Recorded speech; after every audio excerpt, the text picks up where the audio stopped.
So that is where we are. We made a pit stop along the way at Camp Righteous, marked on your map. Turned out to be an abandoned campsite, probably Order of the Gauntlet. Or no, definitely Order of the Gauntlet. I think we had it identified. Yeah. Order of the Gauntlet encampment up the river, where there wasn't a whole lot there, except a couple goblins that wanted to mess with you, except for a shrine, which you guys went in and found bizarre artifact, um, the alchemy jug. So we'll see what kind of shenanigans comes from that. Continued up the river. Last session was much shorter, and it was definitely more just random encounters and getting a feel for more combat. But we've successfully forded the river and continued on our way. You guys were about, let's see, at that point, we were probably reaching Camp Vengeance a couple hours before sundown. Which is where we left off the session, given a sneak peek view of Camp Vengeance. And that's where we're kicking off. Any did I forget anything? Any thoughts you want to bring up before I kick off with the session?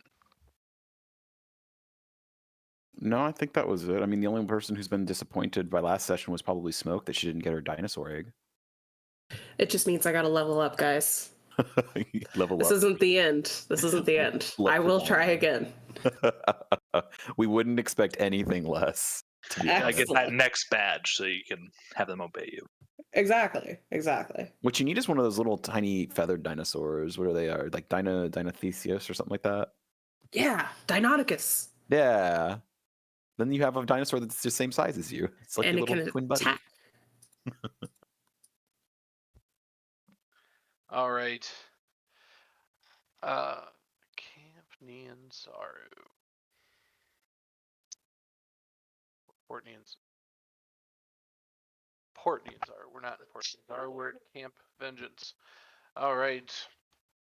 As your canoes come up the river, through the foliage, you see a crude timber fortification, a big walled compound with watchtowers and tents inside it, encircled by a ditch bristling with sharpened stakes. There's a large gatehouse facing the river, on the shore of which there are 4 rowboats tied to a wooden post. And scattered around the fort are piles of charred corpses, human corpses, flayed animal carcasses, just everything kind of swarming with flies. You can kind of smell it from here. Remains of possibly battles or something else outside of the walls. Let's see. At least they learned their lesson this time. Where did my notes go? There are people here. You can see people. It's not abandoned.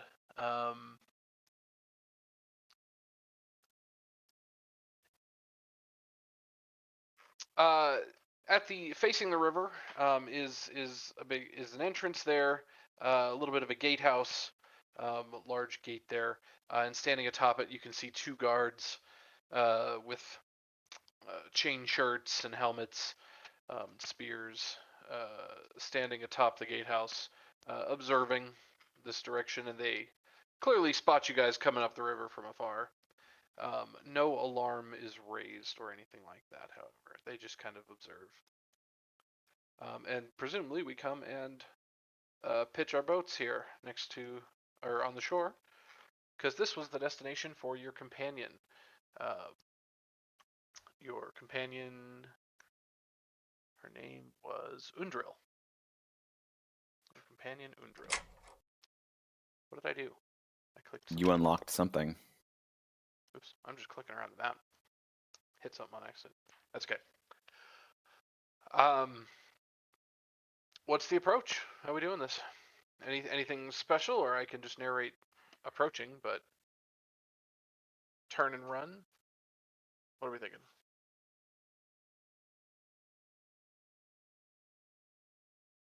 Well, obviously we're just going to walk up to the door. Yeah, I mean, We came all this way. I'm not going to turn back around. Yeah, they're not gonna fire arrows or anything at us.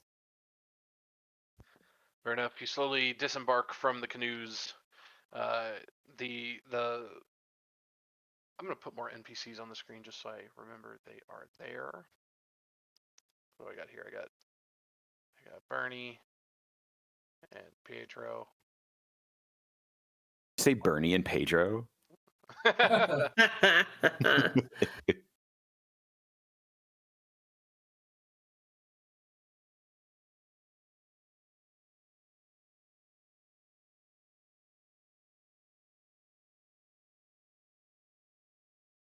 Bernie. You're gonna name him Bernie and Pietro, okay. For the hell of it, why not? Those That's are the two funny. boatmen with your two canoes. And they take care of the canoes as you guys continue your approach, going up towards the castle fortification. I don't know that there's a whole lot of necessary moving our tokens around on this map. I don't expect a fight to break out, though we could start one. But that's just, I guess, to keep things in mind.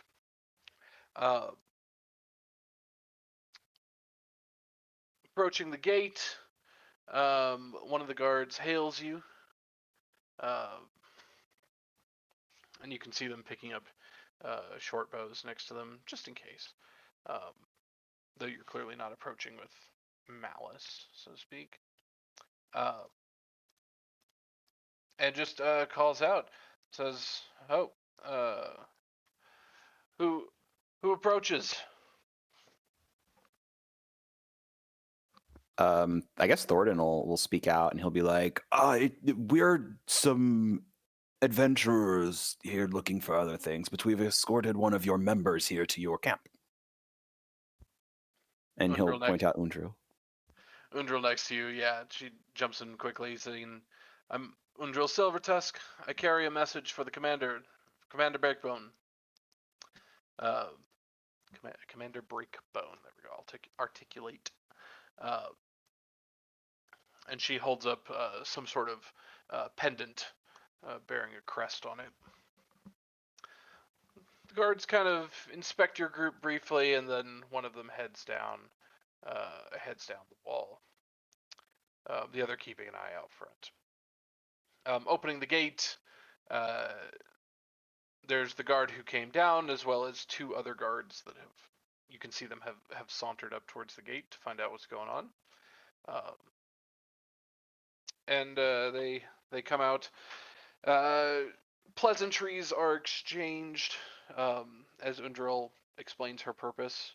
The guards are kind of eyeing you though, clearly not Order the Gauntlet members.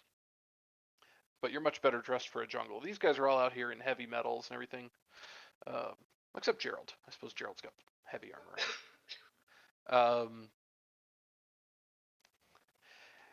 And Undril they offer to bring her inside. They're going to take her to the commander as well. You guys are offered food, or you're offered at least lodging overnight, and make your way inside. One of the guards does say, however, that you should probably go speak to Commander Breakbone. He apparently is a very gruff man and likes to know most of the goings on here. Conveniently, Undril is heading that direction already.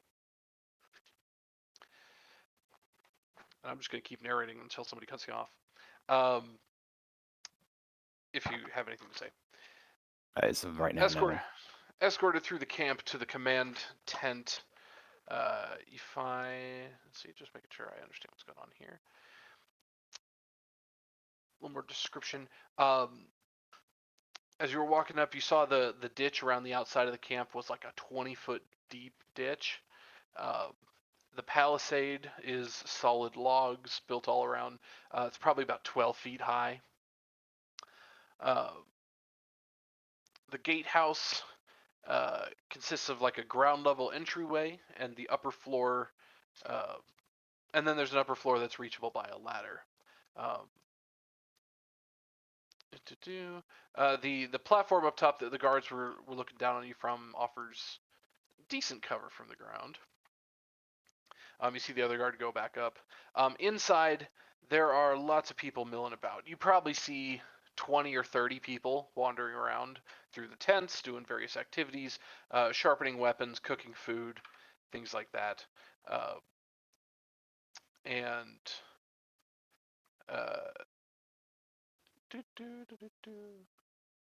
animal pen, where's that?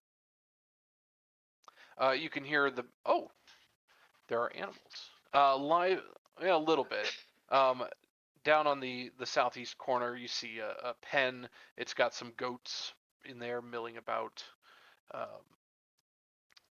Definitely not native to the jungle kind of goats.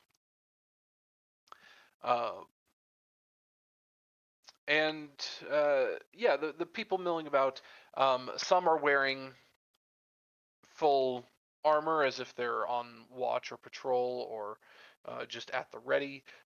Others you see wandering about in plain clothes, clearly trying to stave off some of the jungle heat.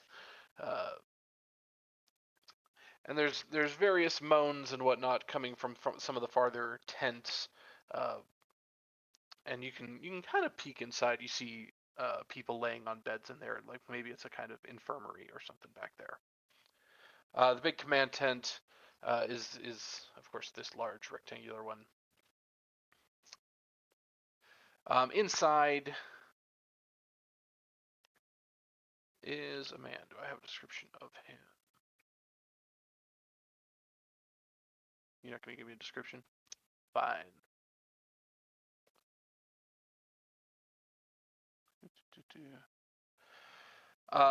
Inside is a handful of people. One is clearly the commander, standing over a table, reading some notes and things like that, standing with a couple of advisors. They're not having any sort of heated discussion or anything. It's just seems to be an advisement, tactical discussions going on. You see a rough map on one of the tables, which with a keen eye you can see that actually the map isn't quite as good as the one you guys have, but they've filled in various parts. Lots of random markings that it's unclear what they're about.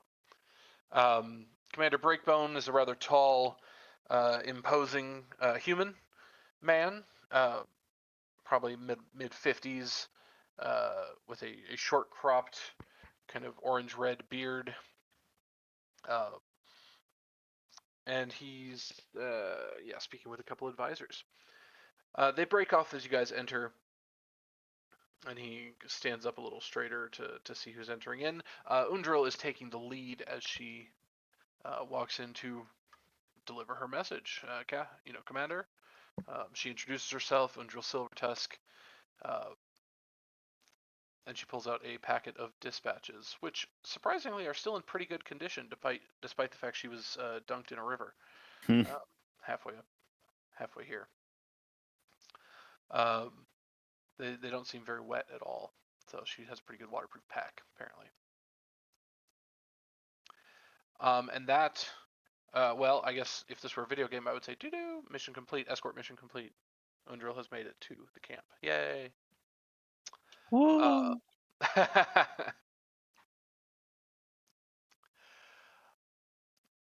They exchange a couple of words, talking. Undril expresses how you guys helped her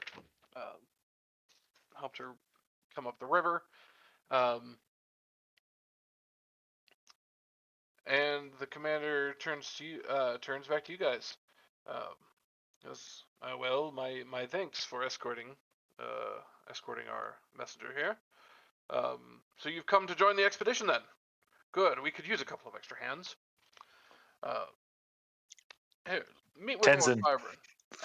Tenzin will like tap Gerald and be like, eh.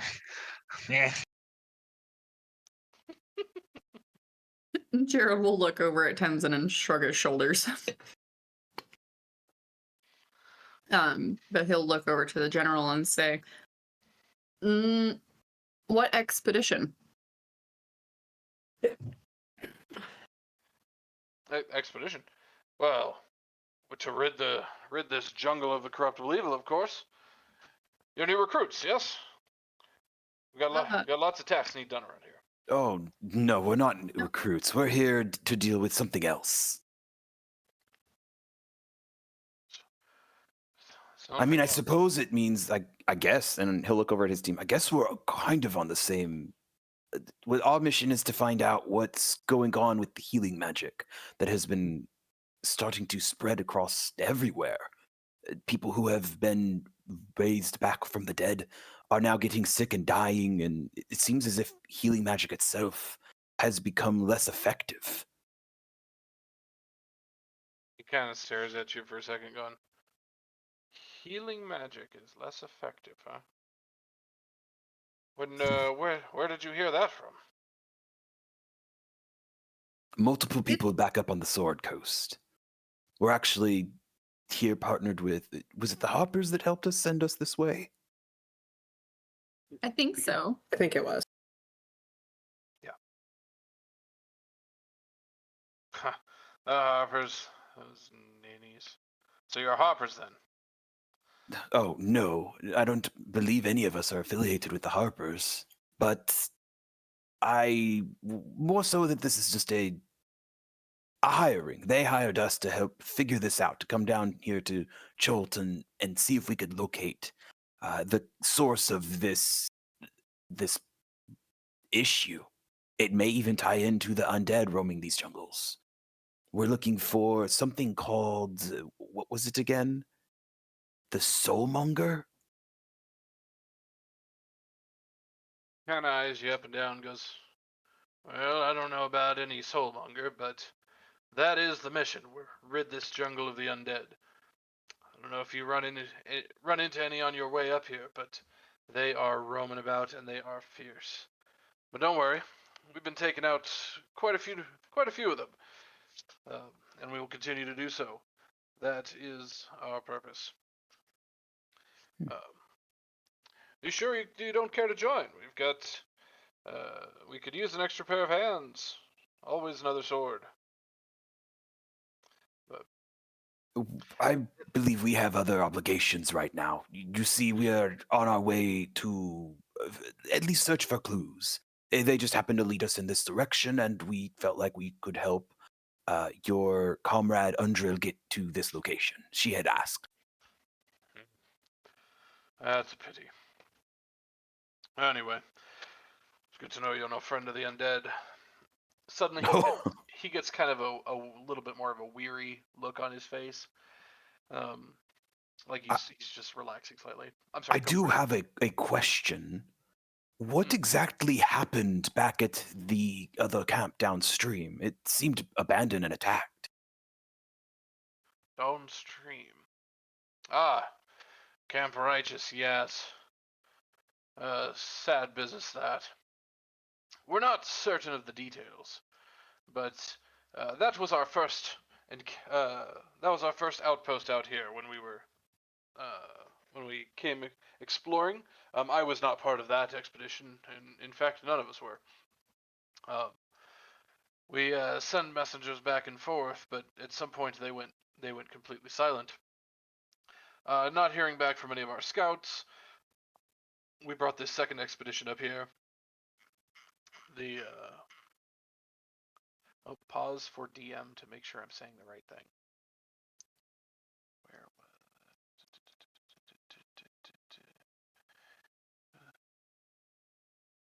was it? My understanding of the situation is that initially they set up there, and I guess there's some sort of religious shrine. I don't know. That wasn't really their purpose. I think it was just convenient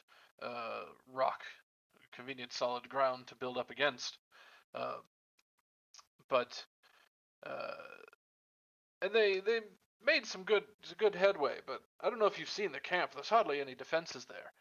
The commander must have been a fool leaving it completely unsurrounded like that. When we found the camp, there were a handful of bodies strewn everywhere.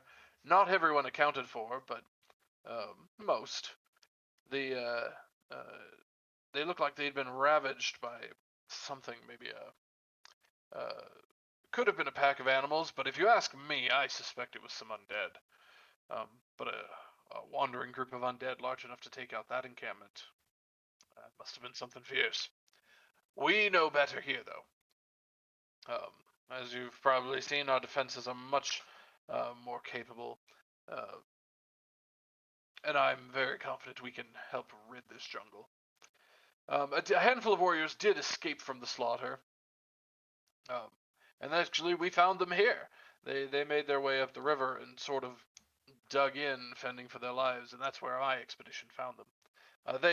They've made their way back to Portney and Zaru by now. I'm certain. But this looked like as decent a place as any, so we've set up camp here.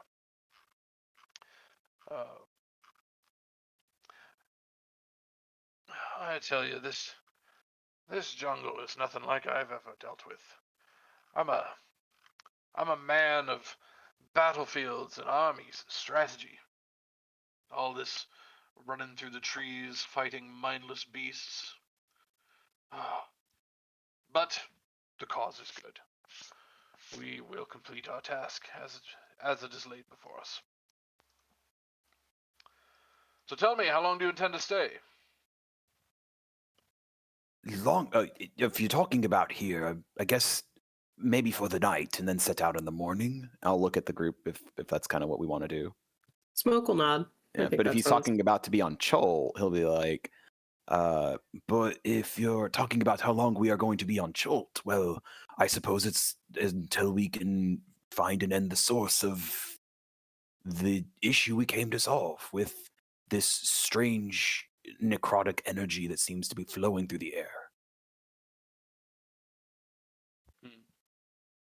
He kind of raised an eyebrow like he still doesn't quite believe whatever you're saying, but and he looks at his advisors, but looking at Undril, she nods, so he just shrugs and seems like whether he believes it or not, he's going to go along with healing magic as being bad, you know.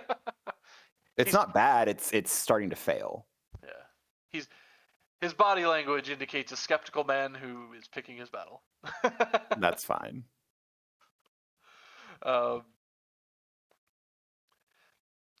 Well, if you're so you're heading up the river then, going to the basin.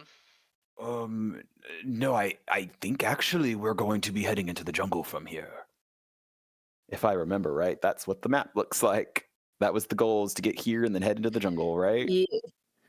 Yeah, because we're gonna do the where they found the book, right? The book, and then also the Orolunga later. yeah. Yeah, I need to find a better map solution. But I'll just ping a couple of locations in case you don't remember them. The book indicated somewhere around here for where the book was found. And then Don't forget you can Orolunga. hit the little bookmark journal notes tab. The book pops up. Oh, does it for you? Yes. And then Orolunga is way out here.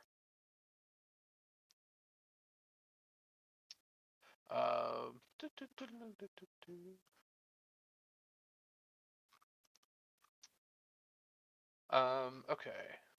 I just pulled you all to the map so you could see it, but while we're discussing locations and such. That's good, that's good, that's good. Well, we don't have many supplies, but I wish you well on your endeavors. There's quite a few sicknesses out to be had in the jungle. Be careful. That's where most of our casualties are coming from. Strange blue mists and other sicknesses. Yes, we've heard of the blue mist. Causes people to see hallucinations, I believe is what I heard. That's what they say. Yes, it causes a right terrible fever too. But our healers are working on it. The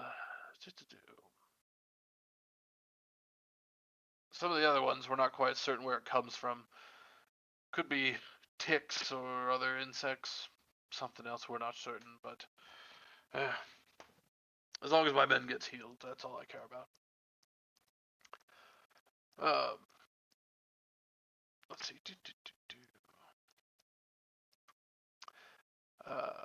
I feel like I had.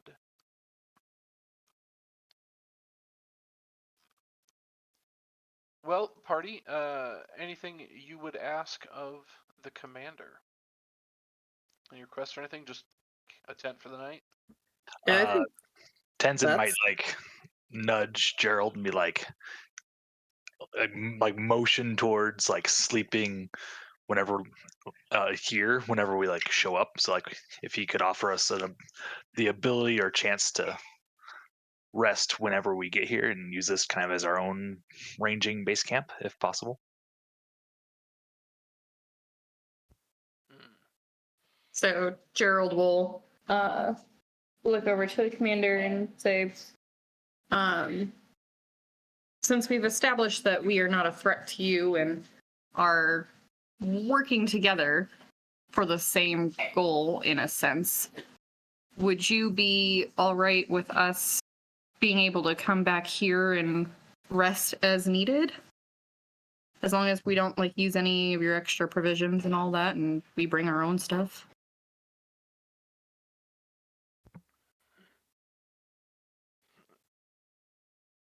If all you're looking for is safety behind the walls, I don't see a terrible problem with that. If you're needing more, though, if food, healing, anything like that, I would ask that you contribute to the success of the expedition. We do have a couple of immediate problems that need to be solved, transport and things like that, but also any donations you could make to our field hospital would always be welcome, if it comes to that. But I don't see any reason you can't be allowed behind the walls. Just don't cause any trouble in my camp. Understood? I think that's a fair ask, and Gerald will hold out his hand to shake the commander's hand to kind of seal the deal. Any great. Well met. What's your names, friends? I'm Gerald. Nice to meet you. Oh, wait, am I muted? I am Thoridne Ironhammer. and Smoke's gonna be like, Smoke, and that's Tenzin. But she's gonna point at Tenzin. Tenzin will wave. And he'll do it a little sillily too. He'll hold it up and then he'll put it down and then he'll wave again. And then he'll wave again. And then And then he'll Smoke will stop. just facepalm. Just like, oh god. All right. Well I'm met. using this Niles short rest to relearn one spell. I'm switching out a spell for lesser restoration. He said something about disease. I'm making sure that's not a problem. Are there any specific supplies that you're any herbs or things that your health facilities are in need of that we could maybe keep an eye out for while we're out in the jungle? That's a really good question.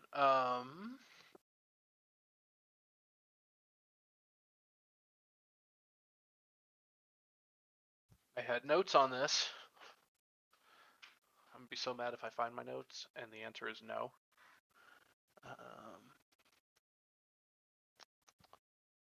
Okay.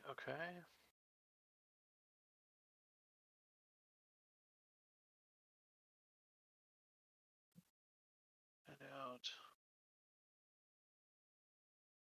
I do hear there are random herbs out in the wilderness that can offer various types of healing.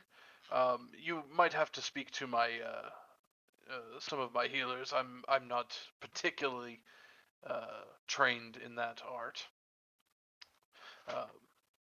That said, but as I said, any sort of contribution to the expedition would be greatly appreciated. My captains here, their names are on the other page. Where did they go? My captains here, Ord Firebrand and Pern Salhana. He kind of motions to the two of the advisors that are standing next to him. They do a commendable job of managing the camp, especially in my absence if I'm out on patrol or something like that. Feel free to approach any of us if you need to ask, I guess, more specific questions or advice of the area. If you're looking for what sorts of healing items might be needed, I would recommend you check in with the supply camp, or with the field hospital tents. Sorry, he kind of motions behind him towards the west where you saw injuries before. Oh, I just realized you didn't have access to the map. Oh, there we go. The button is back. Let's see. Oh, that's Yeah, righteous. This camp would have been very differently received had you guys not shown up with a drill. You avoided quite a few interesting things. Not necessarily positive, but interesting. Oh. You put Camp Righteous on, but not Camp Vengeance. I put Camp Righteous on. Oh, Jesus. Yeah, that's the one that I have access to now. Noted.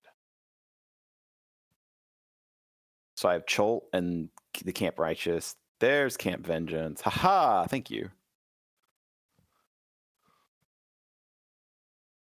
So what you're saying is being a decent creature helped us avoid conflict? Who would have thought? Yep. Smoke has learned nothing from this interaction. Hey, we weren't undead. That seems to be the big key factor here.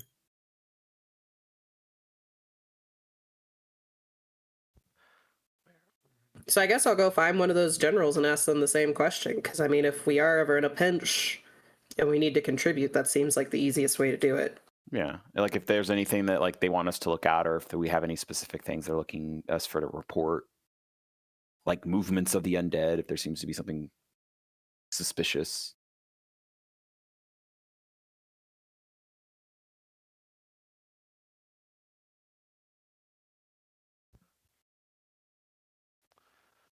Let me find my notes on the various herbs that might be found.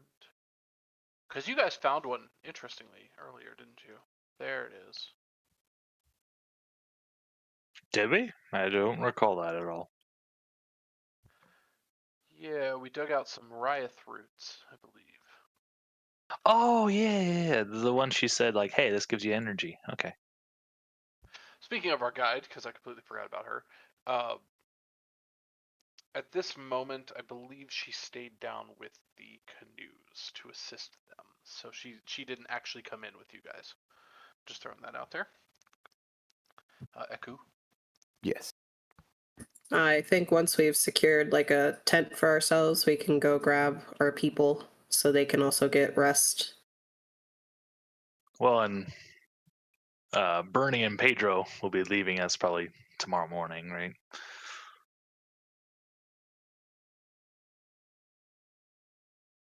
It's very possible. Well, the conversation pretty much comes to a close. A couple more pleasantries, and then you're escorted back out of the camp or out of the tent by the guard who walked you over here. Undril stays behind to have whatever discussion she needs to have with the commander. And you do have free reign of the camp. The guard kind of heard that. He's like, "Yep, sounds good," and he wanders back to his post.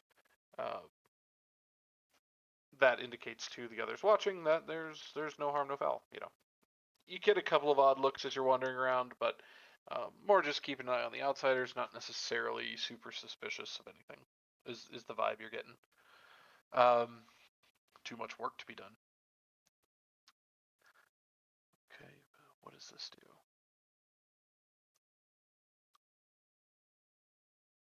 Oh, that's handy. Smoke, you said you were going to the hospital tents? Yeah, just to find out if there were any like things like resources in the forest we could try to scavenge for them while we were in there in the event that they needed them. I'll join Smoke in that. Maybe there's some like assistance I can offer. I am a cleric. Haha. Okay, you two head that direction.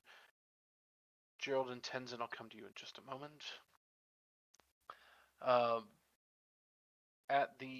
Because I'm gonna have somebody approach you, but over at the tent, yeah, you're able to find a very hectic looking nurse or doctor that's running around doing applying salves and things like that to the various soldiers in the tent. The canvas is riddled with mildew and fungus, and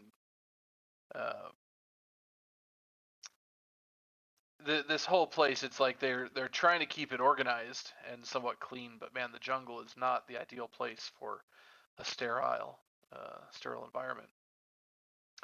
You see the tents are filled with sick and dying soldiers. There's probably 11 of them laid out on various cots right now. Let's see there, and you see that the acolytes that are tending to him are they themselves look somewhat exhausted and maybe a little ill. You see one of the acolytes has a small focus wand in their hand as they're trying to do some kind of magic, but it's like they're straining really hard, and nothing's happening, and they kind of give up, and then they move on to the next bed. As another acolyte comes behind them applying a salve.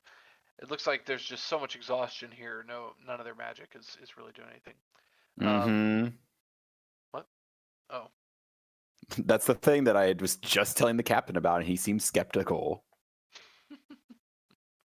Well, is this the Soulmongers doing, or more just, they're tired? They've used all their spell slots for the day. Seems more like exhaustion. Like they're. You've seen that look on people that have overexpended themselves. Well, at least Thoridne probably has. Seen that. Thoridne is going to offer if he can any assistance he might be able to do. You do meet one acolyte that you're able to, it seems like they pause for a moment. They're kind of looking to you, seeing, you can see her eyes kind of inspecting you guys, trying to figure out what ailment might bring you into the tent, kind of a thing. And she tries to usher you over to one of the beds before you're like, no, hold up, we're not actually sick. Oh yeah, no. I actually, if anything, I will offer my assistance. And like, as a cleric of Brennanatru Silver, it is my duty to help if I can. Yeah, she introduces herself as Sister Sias, and yeah, it's like, yeah, any healing you could offer would be great. Through discussion, you were specifically asking Smoke about herbs and things like that. They mentioned a couple to you guys. In particular, a plant called, or a type of berry called a Sinda berry, Sinda. She says those have been wonderful when they have them.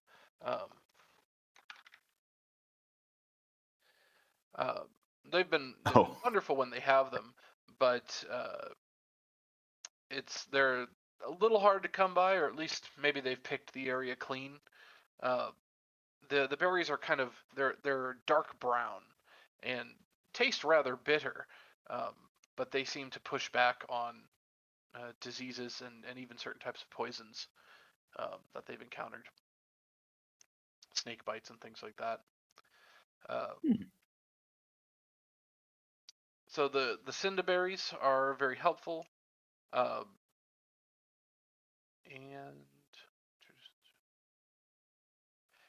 and one of their acolytes just recently learned a new trick from a native guide who was passing through the area.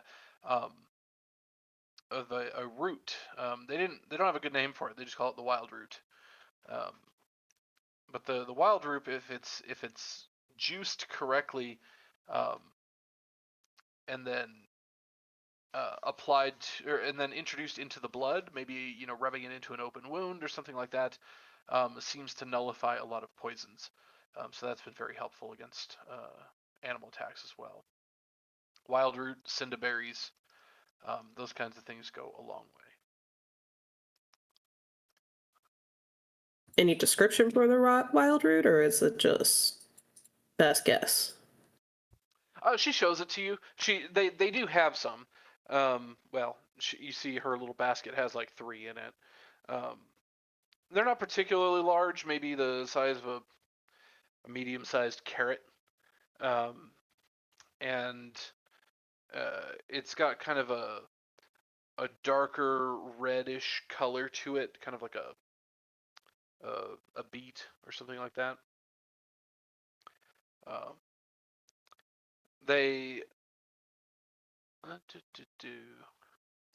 She says the flowering part up top, or the leafy part that goes above ground,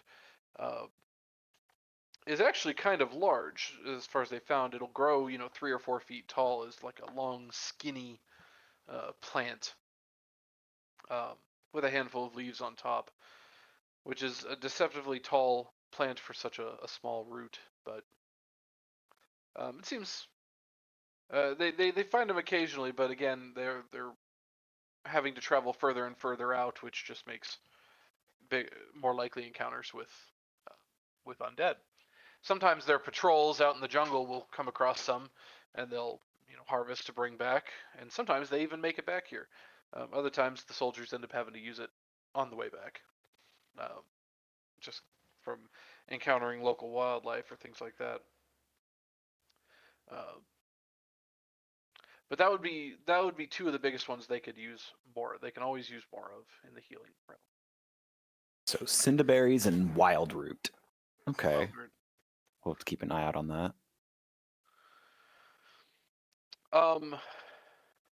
Gerald, Tenzien. Hello. Hi. As the group kind of meanders to the camp, Thoridne and Smoke beeline it towards the tents. You two are approached by a woman. She actually seems a little out of place, but she beelines it straight towards you guys. And she was just on my screen. Where did she go?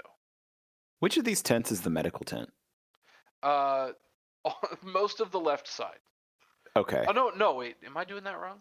Did I misread my map? I'm guessing the top tent is the medical tent. Oh the middle no, tent. I'm sorry. It's the 2 large circular ones. Oh, okay, cool. So I went to the correct one. Those are the 2 medical tents. I'm sorry. The far left is the sleeping tents. Okay. Yeah, the two circular ones are both medical tents. Yeah. I was looking at the overland map. And I'll assist the doctor and nurse on helping out with medical stuff if I can.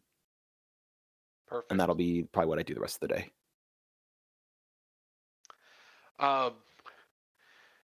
Gerald, Tenzien, you guys are approached by a woman.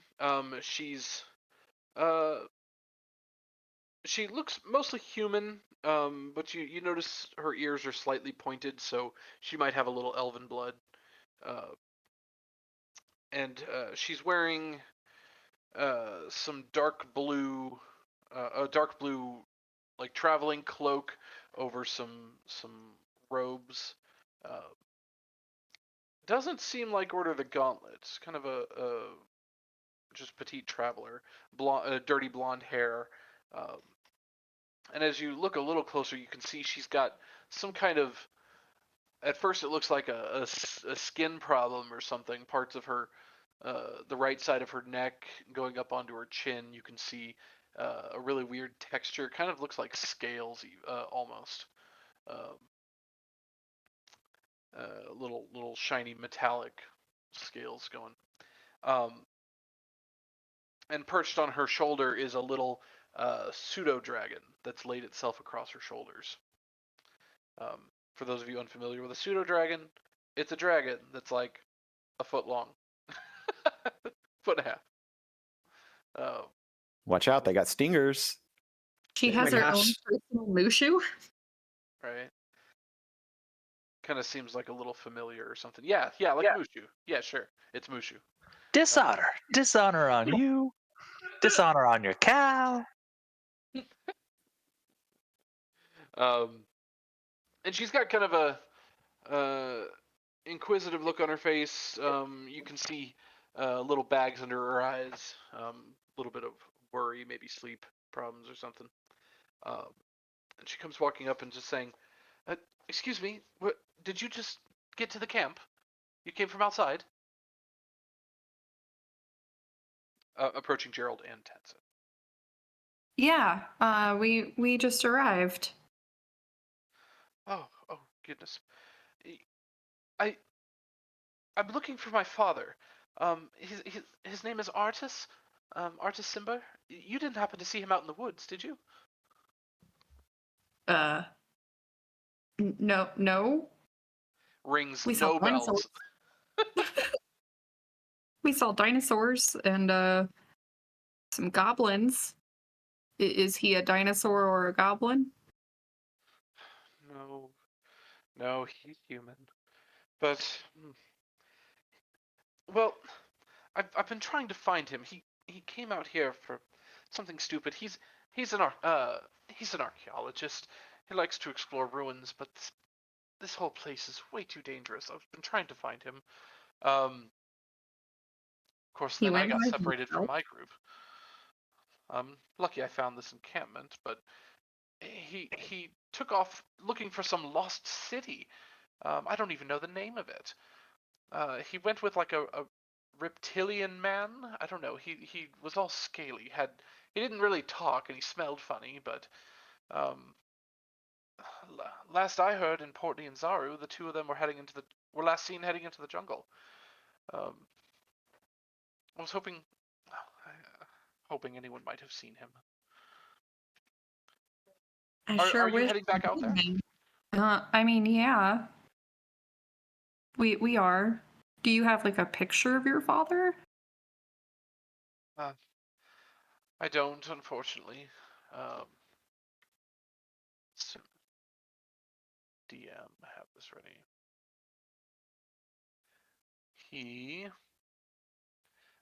But I can try to describe him to you. Sure.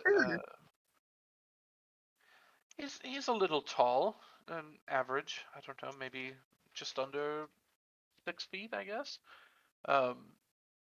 He's got dark brown eyes. His hair is dark. Last I saw, it was a little longer, down to his shoulders ish.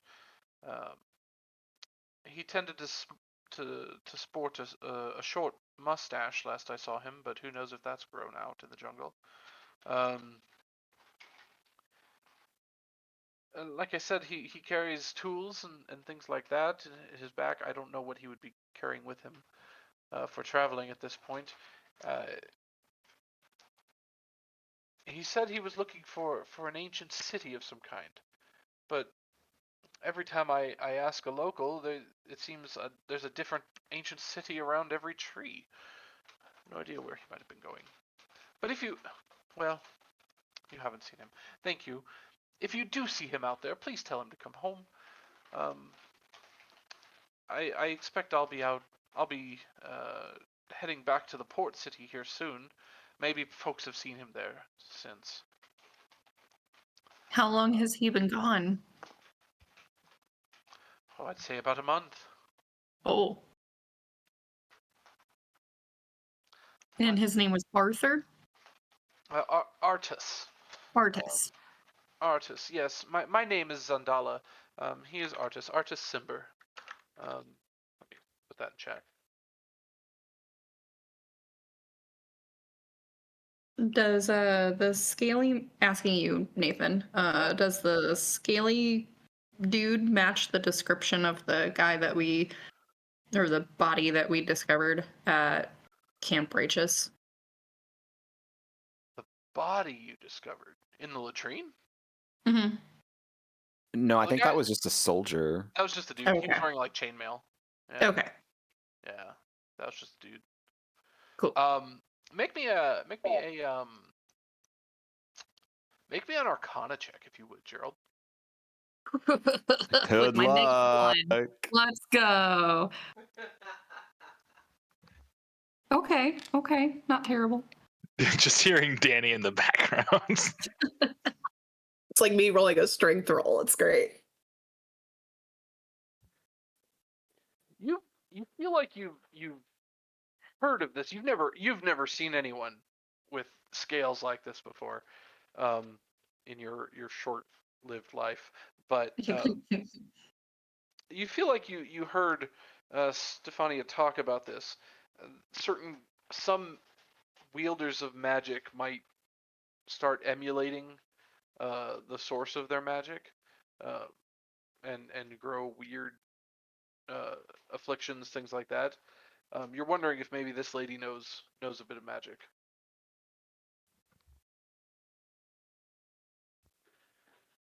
The little dragon on her shoulders just staring at the two of you the whole time. Gerald Tenzien will will. reach out and be like, try and like tickle and like scratch it underneath the chin. Gerald will slap his hand and say, "No, you have to ask permission to touch people's pets." Yes, that's right. You need to ask permission. The dragon speaks at you from the shoulder.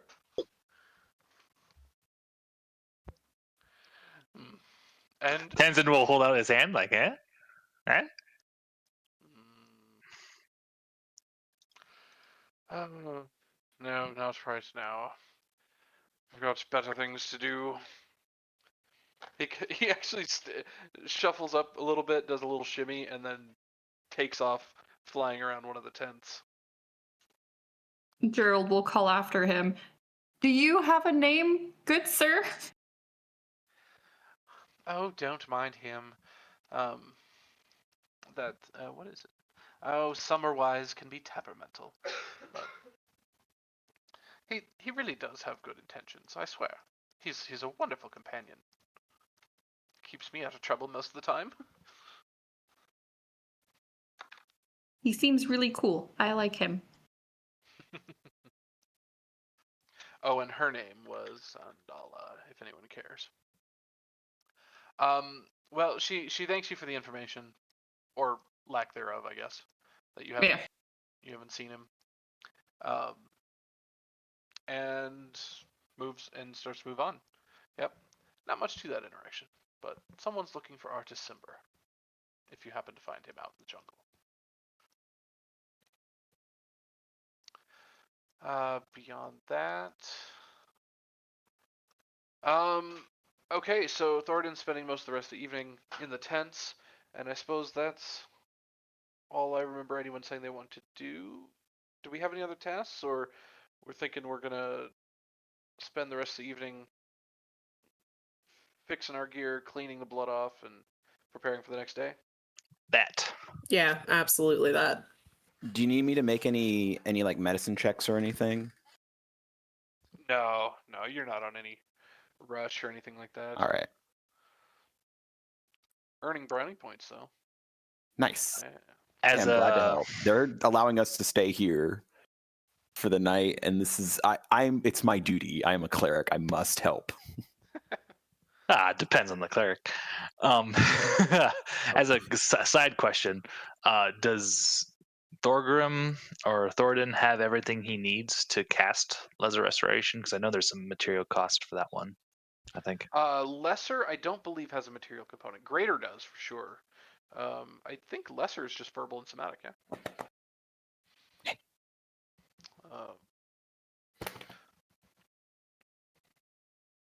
Yeah.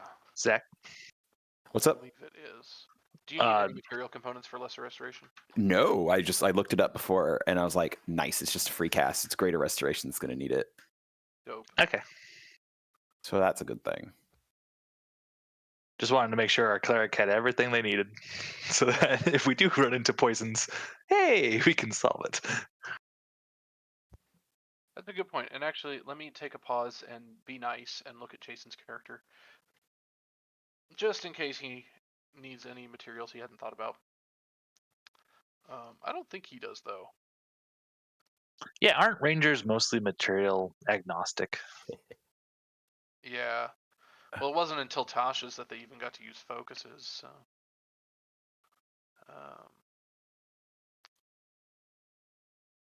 Everything Jason has can be done with a focus, so he's fine. Yeah. Or the professor. Okay. And that is actually, total side note, just for the campaign, that is a thing. If you guys are anticipating you're going to want to pick up some spell, I don't know if you ever look ahead at your levels. This probably mostly applies to Zach, but I don't know if you ever really look ahead at your levels, but if you anticipate you're probably going to want to pick up this spell or that spell or something, if there's a material component with it, just let me know you might be gunning for that, and I can try to That's good. plausibly work it in. Yeah, that's good to know. I'm definitely gonna have to like pay attention. When I was playing Holly, that usually came up around like summonings and things like that. Summon spells and Dawn, strangely enough, needed a costly component. But that's like 6th level spell, so. Yeah, it's usually the higher level spells that start getting more intense. But I'll keep that in mind for sure. I know that I won't need to worry about Raise Dead or whatever it is, Revivify. Right. Seeing as that won't even work, it just eat up the component. And for spells that need gemstones, such as Greater Restoration when we get to 9th level, back in port, you guys might be able to find gems and things like that as treasure out in the jungle. I would say I have some gems actually. I think But also back in Port Nianzaru, there was a whole section of the market that was all dedicated to gemstone jewelry and gem trade. So there's as many gems as you have the gold for, basically, back in the port. Yeah, I got 50 gold worth of gems, and I have 5 of those. So if I need 50 gold worth of gem as a cost, then I can do that at least. Yeah. So you're the one paying Eku, that's what we're hearing? Wow. I'm not. Thoridne did not say that out loud. Zach did. I didn't use my old man voice. All right. But yeah, I just figured I'd throw that out there. If you need specific gems, if you need rubies for the continuous flame or diamonds for greater restoration or something, you can get all that in the port for the most part. There might be some treasure out and about that we can find, but that backup option is always there. Good to know. This isn't Barovia where wealth is hard to come by. Yeah. Good to know. It's still hard to come by. It's just, Well, it might be hard for you guys to get wealthy, but there's plenty of wealthy traders that have things for sale if you have coin. So. If you have good coin, Khajiit's wares. All right. Anything else with Camp Vengeance before we fast forward to tomorrow? I don't think so. Okay. Tenzien's good. Actually, we do have one more piece of business, which I am about to randomize for.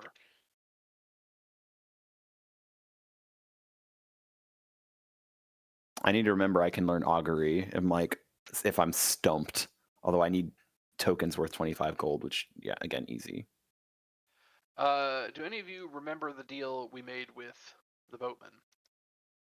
It was they took a deposit? Yep, they took a deposit, and then if they got someone else who needed to head back, then we wouldn't have to pay for the return trip. But if they didn't, we would have to pay them here. But it sounds like Zendala wants to go back, so maybe Gerald, as part of our interaction, Gerald could have said, "Hey, if you need to go back, here's some boat folks who are gonna head back to Port Nianzaru here pretty quick." Yeah. Zandala, as well as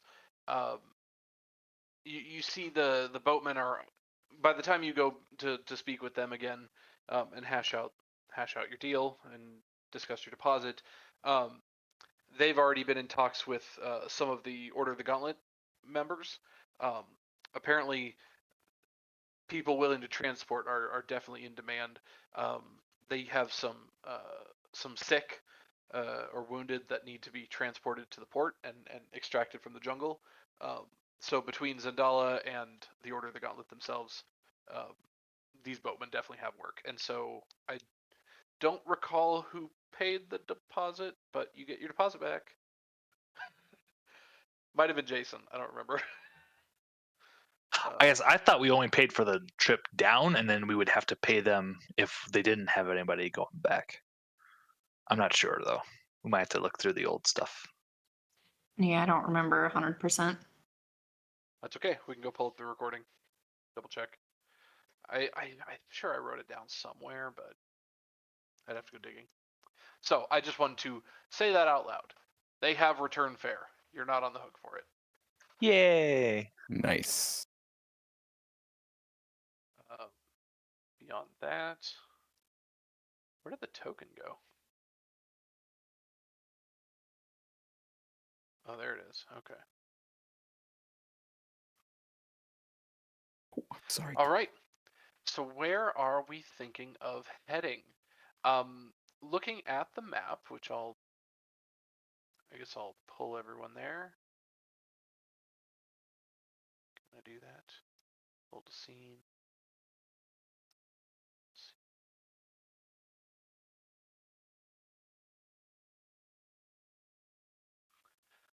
So looking at the map, to your east and to your west and to your north is just jungle, jungle, jungle. There is, of course, the river continues on southward. And it seems like the jungle starts to thin in that direction. Going south? Going southward. Yeah, he said something about a basin, so I'm assuming it clears out a little bit. Yeah, and the river actually is a lot wider as it goes in that direction. But it looks like there's still probably a couple of days of travel in that direction. But the jungle is thinner, a little rockier, sparser.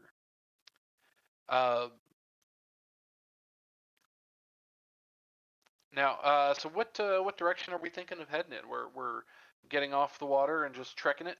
I believe so. It sounded like people were wanting to go and try to check out the wizard book thing, looking for the what was it, the armored thing? Yeah. And I'd be down for that. It's the closest thing, so if something really goes wrong and it's the first time we really have ventured out in the jungle, we can always double back to Camp Vengeance versus trying to go out to Ungala or whatever it was and be way out there and be like, uh-oh. You know what I mean? Yeah, no, for sure. Agreed. Would like to do that. Get ready to make some rolls, Nathan. Okay. Yes, you guys are in possession of a journal, a slightly water-damaged journal belonging to some explorer.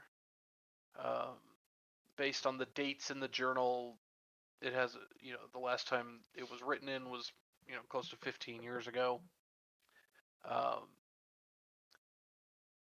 From what we could read in there, it's some sort of wizard who explored various locations in Chult. But he never really left enough detail to map the area. His journal was more concerned with odd discoveries he made as far as plant life or things like that.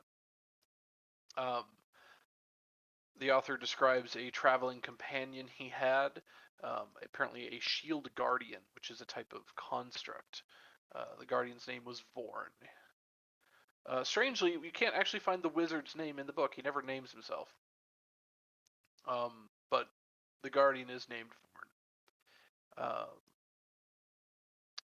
The book was found in the jungle by some expedition years ago, and came into the possession of one of the merchant princes in Port Nianzaru, who offered it to you guys after I forget why he offered it to you.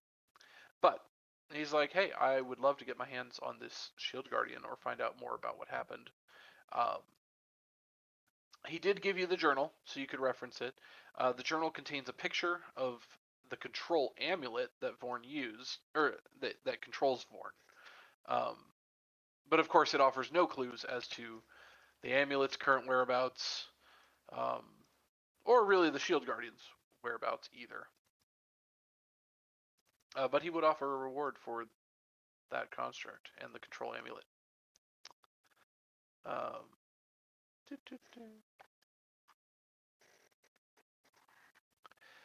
Heading in that direction, it is about, what do we call that, 40 miles?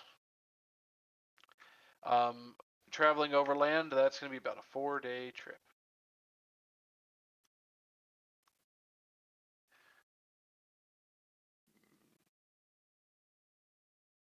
Okay. Making sure I have everything I need.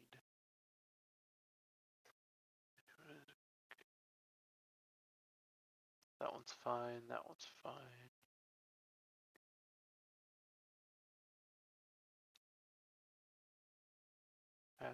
Okay, cool.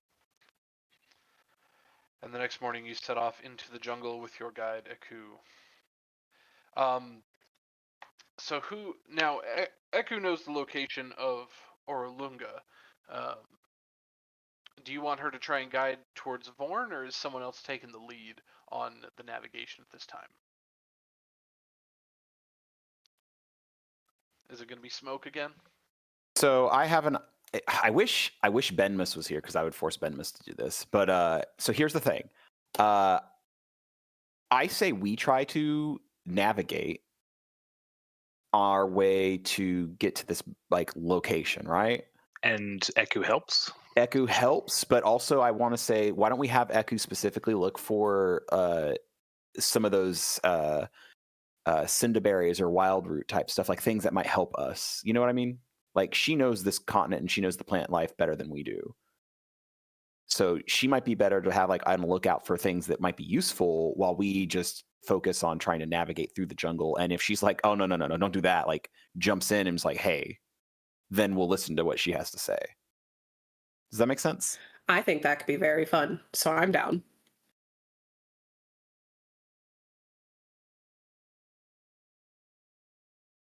Like a plan to me. Yeah. Dig it. Okay, that's good. That's good. Navigating was a survival roll, right? I believe so. Something that It was a survival roll, but I was also making those in secret because if you succeed or fail, you might get lost. Okay. But you wouldn't know that you're lost. So I when we were going up the river, I believe Smoke was navigating, and so I was making the rolls for her. I feel like it's still almost very difficult to get lost on the river. Never know. All you need is that good net one. We're just gone.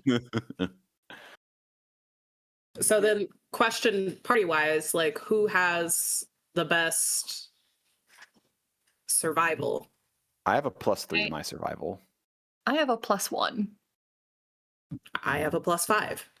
Yeah. Ooh. I think Tenzien has a negative. Oh, no, no. Tenzien might have a positive. Let me check. So yeah, it sounds Tenzien has a +1 only because he's trained in it.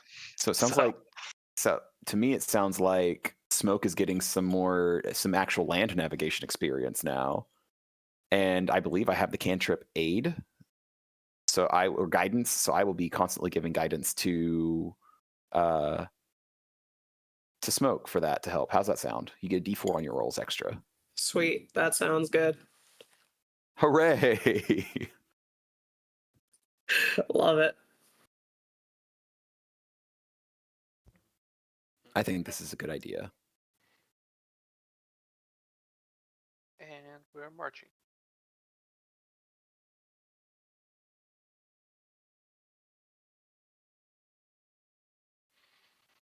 I just hear the aggressive clacking of a keyboard behind me. Oh no. And I don't know what the results are.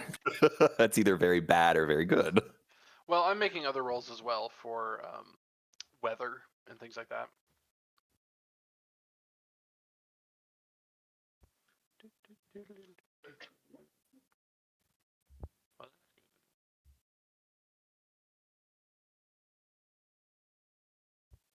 The first day out of the camp, striking off into the jungle, Smoke saying, "I know where we're going." You head north, making your way into the trees. There's actually no rain on the first day. Makes it, it's nice and hot with the sun beating down, but most of the sun gets caught by the leaves of the trees above you. So then it's just chopping through the underbrush, making your way through various twigs and fallen logs and things like that.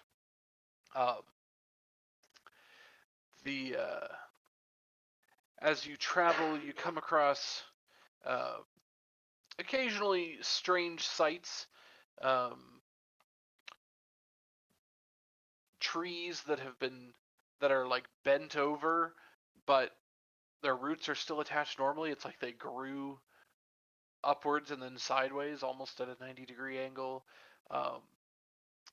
Every now and then you come across, an old skeleton, like a wolf or something that's been dead for a long time.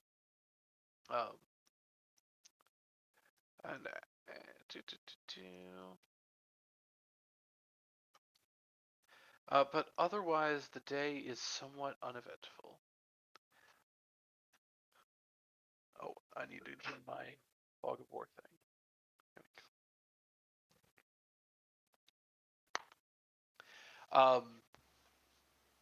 The next day is a lot dimmer out. There's a pretty heavy overcast, but the rain is coming down somewhat lightly. Smoke again confidently leads us through the jungle. Hooray. I'm also going to just kind of, since he's not here, that Benmis is just giving us good berries. And Tenzien's hunting, too. Oh, yeah, that helps also. Nice. This might be a dumb question. Does he have good berry? He picked weird spells. He did say he had good berry, because we were talking about that earlier on our way back from Austin. There it is. Okay, yeah, he's got good berry. He picked weird things, like he doesn't have Hunter's Mark. That is weird for a ranger. That's like your de facto damage buffing spell. Okay. if he fair doesn't want to enough. be a damage ranger, wants to do something else more utility-wise. Yeah, that's interesting. That's an interesting way to play ranger. Yeah, so I'm not saying he's wrong. It's just I always have to double it. Like I can't just assume anything about this ranger because he made some very weird choices. So, not saying they're wrong. It's just not what my instinct is. So, but fun things like protection from, or not protection, detect poison and disease. So things like that. Yeah. The second day traveling, like I said, goes a little slower, or at least a little more miserable, with some of the rain coming down. But you're able to make pretty decent headway into the jungle. Hey, with rain, it's a good way to try out those rain catchers and make sure that we're just topped up on water. Yep, that's a good point. I believe. Let me see. Is it going to last until you make camp? Yeah. That evening, you are able to collect, with your rain catchers, about 3 gallons each. I don't know. I'm assuming we all kind of loaded up on water before leaving the river. Yeah. I feel like that much was pretty much more or less has topped us off, close to it. Yeah. So, the rain catchers can carry about 8 gallons of water, assuming you drink 2 gallons on the first day, 2 gallons on the second day, but then you're able to collect about 3 gallons overnight, the second night. So we're back up to 7. And then a water skin can hold a gallon, I believe, right? 4 pints? Okay, maybe half a gallon. No, 4 pints is a gallon. Never mind. I Or don't know never the mind, conversion. it's 4 quarts. 4 quarts. Yeah. I messed up. My bad. Yeah, Okay, so then 4 pints. okay, so it is half half a gallon. Okay. Yeah. I wonder if I can manage inventory. And by the way, the penalty for not drinking enough water is a random chance that you'll get exhaustion. But it's not even guaranteed. It's like a con check or something. So you can gamble on that if it comes down to it, of just being like, well, I'm going to drink a little less water because I'm hardy, and take the gamble on getting exhaustion. Who knows? You might pass. But unnecessary right now. The third. And there was evening and there was morning. The third day.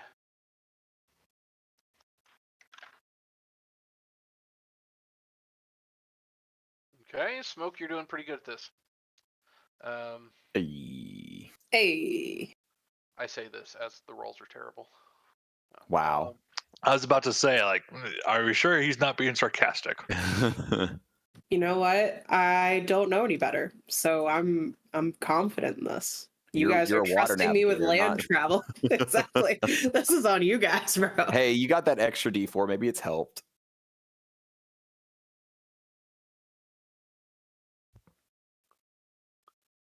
The third day, trekking through the jungle, the rain is about the same as it was the day before. And you come across a little bit of a strange sight. You come across a corpse. Is it an undead corpse? No, it is. Well, maybe. It's the bones of an unarmored humanoid that's been lashed to a tree, using vines to lash them.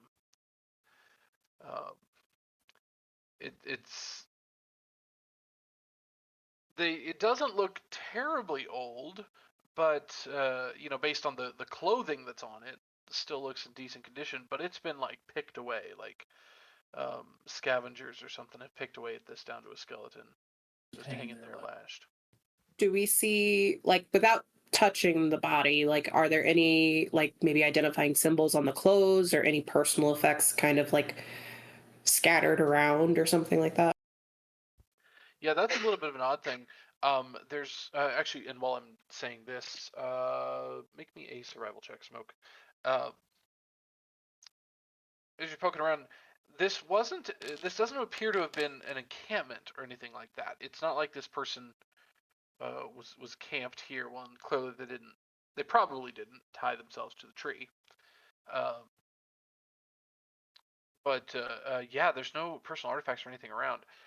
Looking around, you do see like footprints, other tracks and things like that, traces of things that have come through. Some you identify as most likely just wildlife. Deer, types of maybe some wild cats, a dinosaur or two. But then among them, you're noticing footprints that you're pretty certain belong to some kind of biped, maybe a goblin or something. What is the nat 20 on a survival check? Can you just general information, or can I tell any specifics? You notice some of the tracks belong to goblins. Yes. Good to know. At least this makes sense then with the body now. We know what probably strung this person up. If they were unarmored, that means the goblins took everything off of them. Yep. Means loot. Yep. Wait, was that Jason? It was. That was a nondescript voice. You should ignore it. God, As is that per you? the instructions. Out of nowhere, it was the professor. Okay. That's okay, just in time, Jason. Because as you guys are inspecting the area, hoping to find maybe a little bit of something, maybe some clues as to who this was or what they might have had in their possession, Smoke going, tracks, things like that. Eku perks up and grabs your attention and says, I think something is coming through the jungle here. And she goes to take a defensive position behind a tree. I say we all attempt to hide. As you kind of listen closer, it sounds like there's you start to hear what she was hearing, some kind of movement shuffling through underbrush out in the jungle. It doesn't sound heavy and plodding. It doesn't sound like a large creature, but maybe a gathering, a herd. Oh no. Well, I decide not to stealth at all. I'm just standing there being like, what? Where? You can stand and find out what it is, or if you'd like to, you guys can try to run and maybe outrun it. Of course, that could be great for navigation in the jungle. I'm just gonna say, everybody hide, and then I'm gonna run up a tree.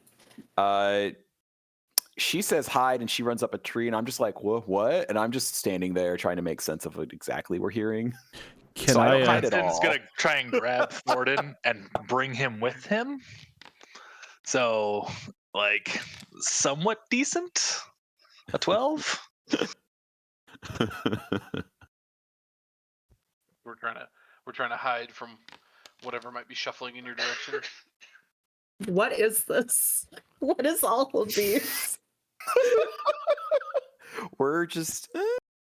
Hey, there was some very interesting fauna back there that I was looking at, as well as flora. We're very curious as to what's coming, so we're choosing to not hide well.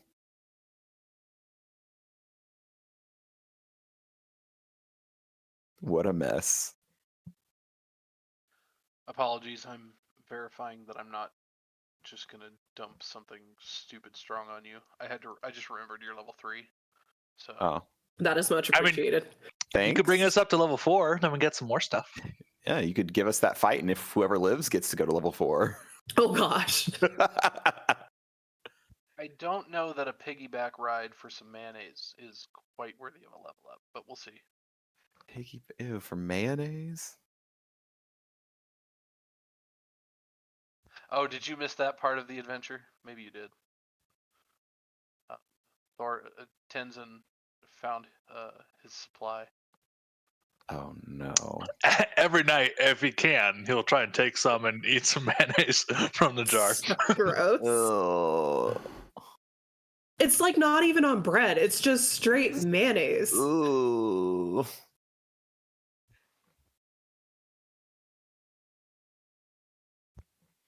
Yeah, it's easy enough. Determine what appears, and we'll roll. I can work with that. All right, let's pull up a map, and the map is. Ooh, what's this one? I dig this one. Yeah, let's do this.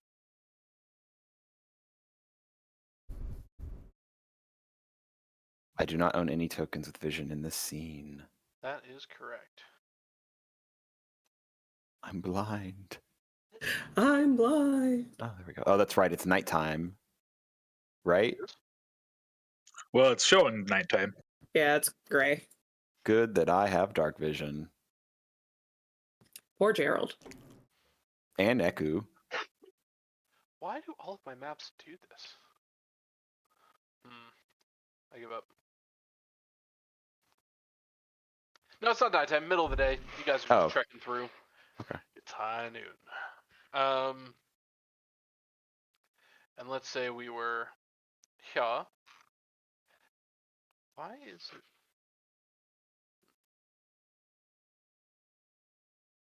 Distance. There we go. That's better, right? That's better. Full square. Full square. From here? to hear. All right, the noise is coming from. Let's see. The body was here.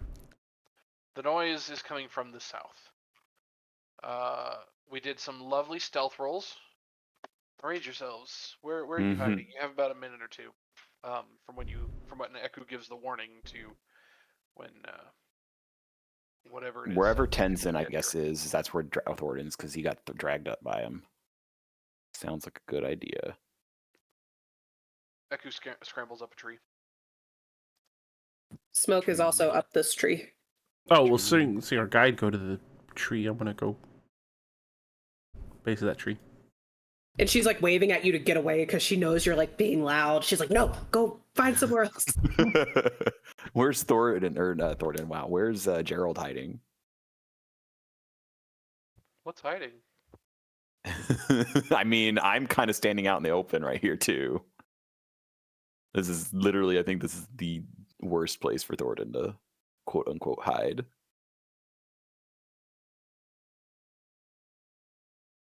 Okay, Katie just went into the tree line, like, right next to her. So No, she's muted. She needs to...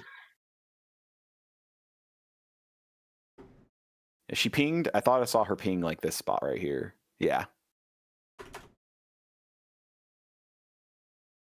Right by the body. That's where Gerald's hiding.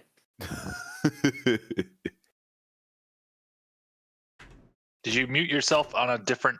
Like, the microphone is muted? Oh. Yeah, she's talking, but not making sounds here in Discord. Oh, fucking Just heard a fuck and then it disappeared. Yep.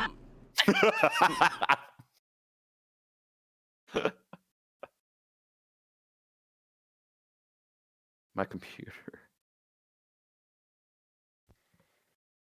All right. Since this is going to turn into a time-based thing anyway, if I could have everyone roll initiative, please, just so we have that available.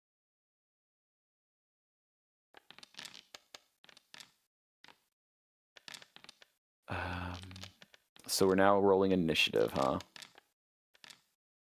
Or are we? Wait, what are we rolling on? Yes. Yeah, initiative. 100% initiative. Okay.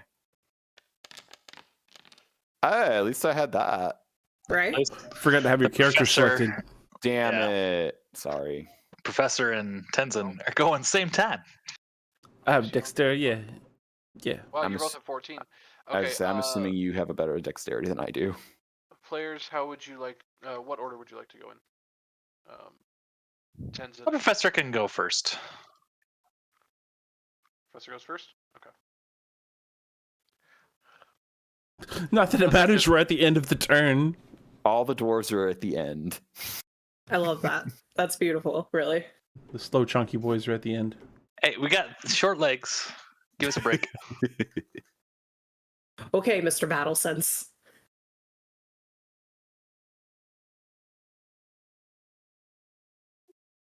We're natural Alrighty. sprinters. That's right. Very dangerous over short distances. All right. And she's gone. That's okay. Oh no, she's first. testing. Wait. Testing. Oh, Hey. there you go. Hey! Hey. Anyways, I was trying to say that I'm hiding over, or attempting to hide over in this little rock outcropping. Cool. I dig it. And as you hear it coming closer, you realize it's there's some kind of moaning happening a little Uh-oh. bit as they shuffle through, and finally one breaks through the foliage. It's a straight up walking corpse. You see a number of wounds pocked over it. One of the arms is hanging at a kind of an odd angle as it shuffles forward. This is straight up a zombie shuffling through the jungle. And it's following the path. It's gonna be turning right, coming up towards you guys. and you start to see more of them breaking out through the trees. There's a whole pack of zombies just shuffling, going. And I'll get them to about, well, let's see. Gerald, Oh, that is a lot. how long do you wait before you jump into action? Hoping your stealth will guide you. Oh. I think my stealth is shit. I see undead. I'm gonna say I panic cast. All right. Right about here, or you would do it sooner than that. Let me see. What is the range on this? 60 feet. Yeah. Oh, perfect. Yeah. Maybe yeah, about there. What I'm gonna do is actually I'll put him right there because that's the closest one at 60, right? Yeah. Okay, cool. And I'm gonna cast then right Wait, here. hold on. So that's a good place to start. But what I'm gonna do is we're gonna go initiative. So I'm gonna have Gerald, I guess, if he wants to do something first. But it may be that everyone waits until they're closer. We'll see. It might be. But that said, Gerald, you see zombies coming up, and you're pretty certain Thoridne is not disguised very well. Oh, I'm literally in the open. Like there is definitely line of sight. That was a 1 in my stealth. I can't help that. I am going to hold my action until a zombie comes within range, and then I will attack it. You're holding melee attack? Say it one more time. What kind of attack? Melee? Yeah. Okay. Sounds good. Any movement or anything for you? Nope. I'm going to stay in my little rock outcropping, hoping that I'm hidden enough. Okay. And for the record, you can kind of make them out through the foliage here, but it's not a great line of sight through the trees and underbrush. So really, that's technically cover, but I'm cool with you actually being able to kind of see them through that. All right, Smoke. How high up did you climb? As high up as I possibly could, and still have like a sturdy like perch to sit on. So like not to the very, very thin twigs up top, but like sturdy branch kind of pocket. 20 foot. Okay. And then I guess what I'll do, because I don't know that Thoridne is about to panic cast something, so I would just ready my short bow in case they did show aggression. And then once I see Thoridne cast whatever he's going to cast, then I'll fire it. So if Thoridne attacks someone, you will attack the same target? Yep. Cool.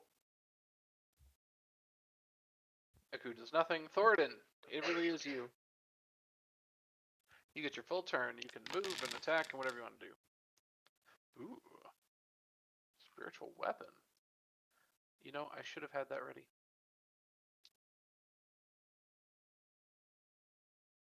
Okay, for lack of a better token, which do you want to be your spiritual weapon? Do you want the party bus or Liara? Just swinging Liara around, like a bust of Liara appears in the air. I love the idea of the party bus, though. Yeah, sudden Thomas hits a zombie. Choo choo. Should I go ahead and... Nope, that was Thoridne. So 16 hits, 7 damage. Yeah, if you want to take your reaction, you can take a shot. 21 hits.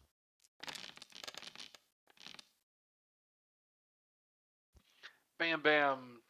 An arrow bolt sinks into the zombie right as a train hits it, and kind of staggers a bit, and suddenly its attention is acutely focused on the fact that, oh, there's people in front of it, and it's continuing to shuffle forward. Thoridne, your action or movement or anything? You are muted, by the way, Zach, if you've been talking this whole time.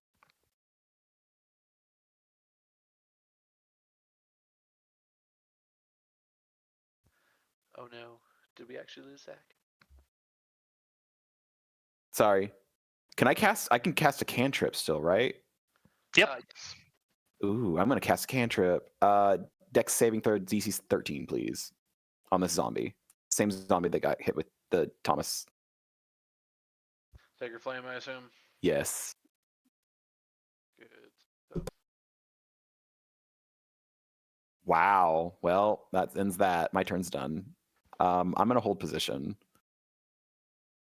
Okay. And the zombies, you suddenly have their attention. Yeah. They There's a lot of them. I have no bursts. rushing forward. God, I wish I had Moonbeam right about now. You see them kind of hobbling and shuffling as they rush forward. Ew. And with a dash, that's as far as he gets.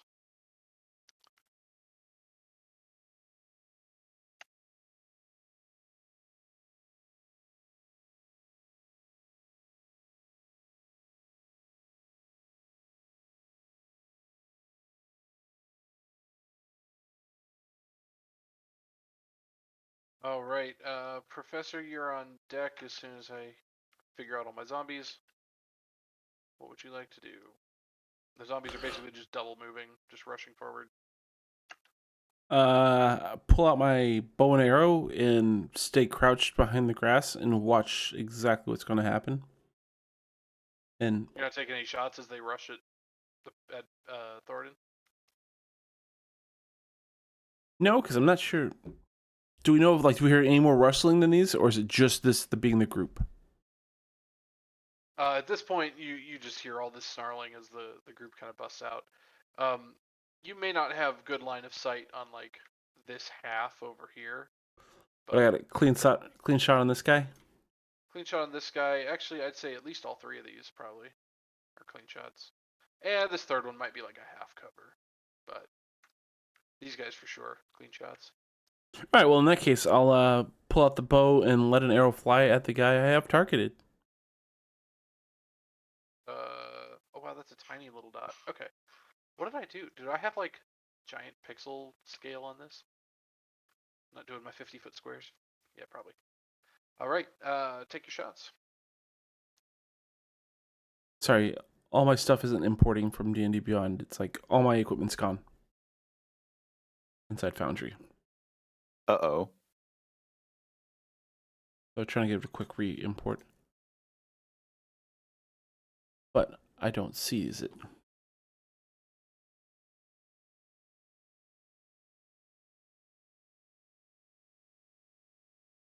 There it is. Haha. It is? Okay. Yeah.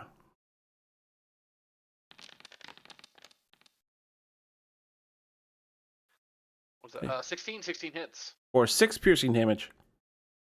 Right. And the zombie. Whoops.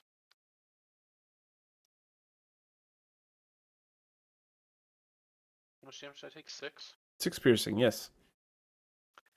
The shot hits the zombie, and it kind of stumbles and drops to a knee for a second, and it's like, okay, good, that one down. And then it rises back up again and keeps pushing forward. That's what I figured. You're like, oh, that should have killed him. Stupid undead. Yep. Bonus action, movement, anything. You're just at the base of the tree, right? Yeah. Okay.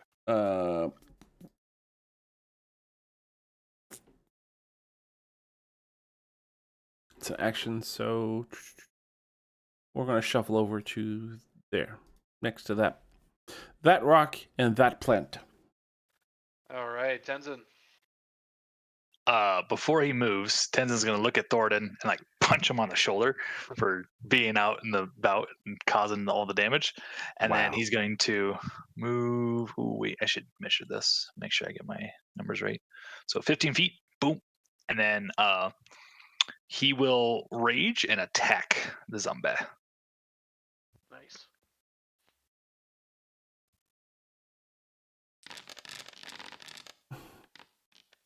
All right, And 13 he'll hits.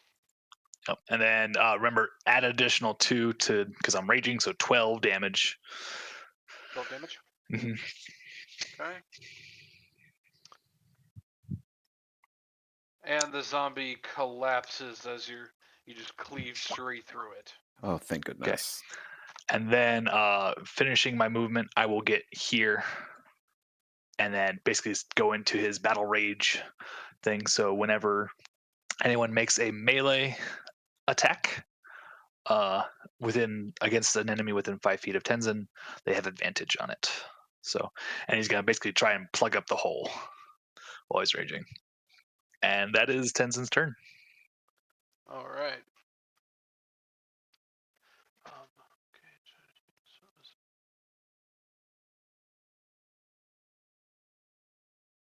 So it's terribly sorry. Gerald, it is your turn. Sweet. Let's see. Oh, thanks for measuring that for me, whoever just did. I think that was you, Eric. Yeah. Appreciate you. Okay, so can I move in a straight line, or do I have to like go around these trees? You might have to 5-foot step. You could move along here.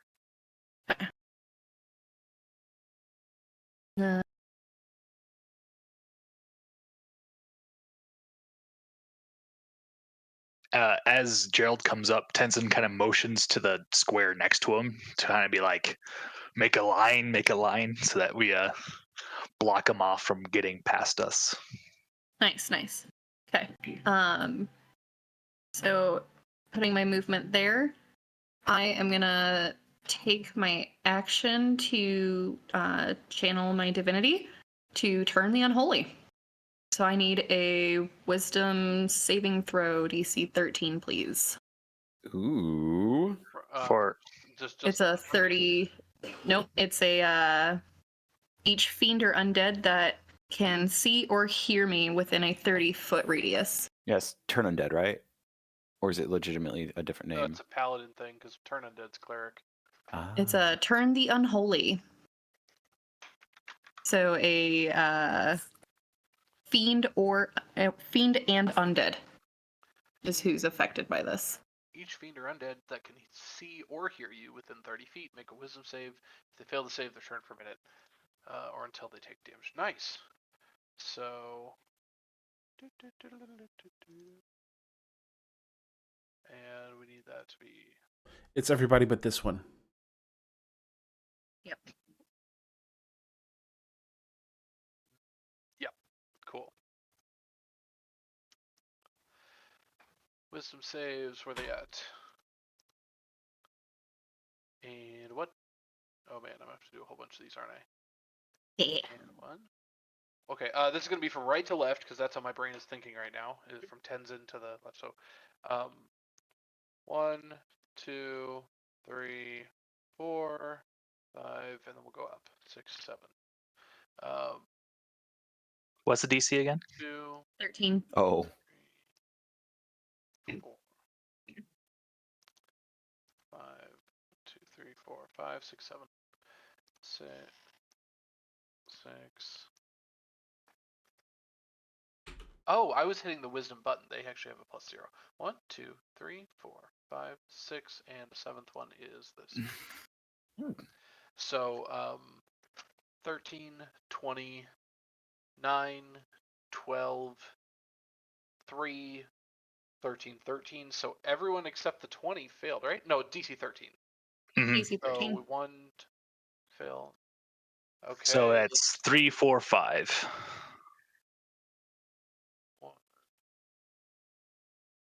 No, 2 succeeded. My bad. You failed. You failed. And you failed. Yeah. Cool. So And those ones are turned for has to spend 1 their minute. spend their turn moving as far away from you as it can. Can't willingly move within 30 feet of you. Can't take reactions, and it can only dash to try to as its action or dodge. Cool.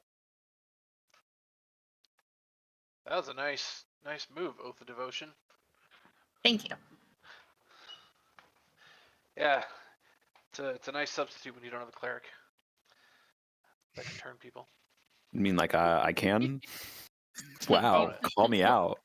Bonus actions or anything, Gerald? That was my action, and I moved, so that is it for me. Smoke.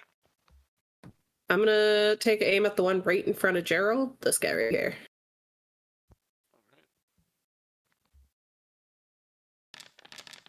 16 hits. Sneak attack. Maximum sneak attack.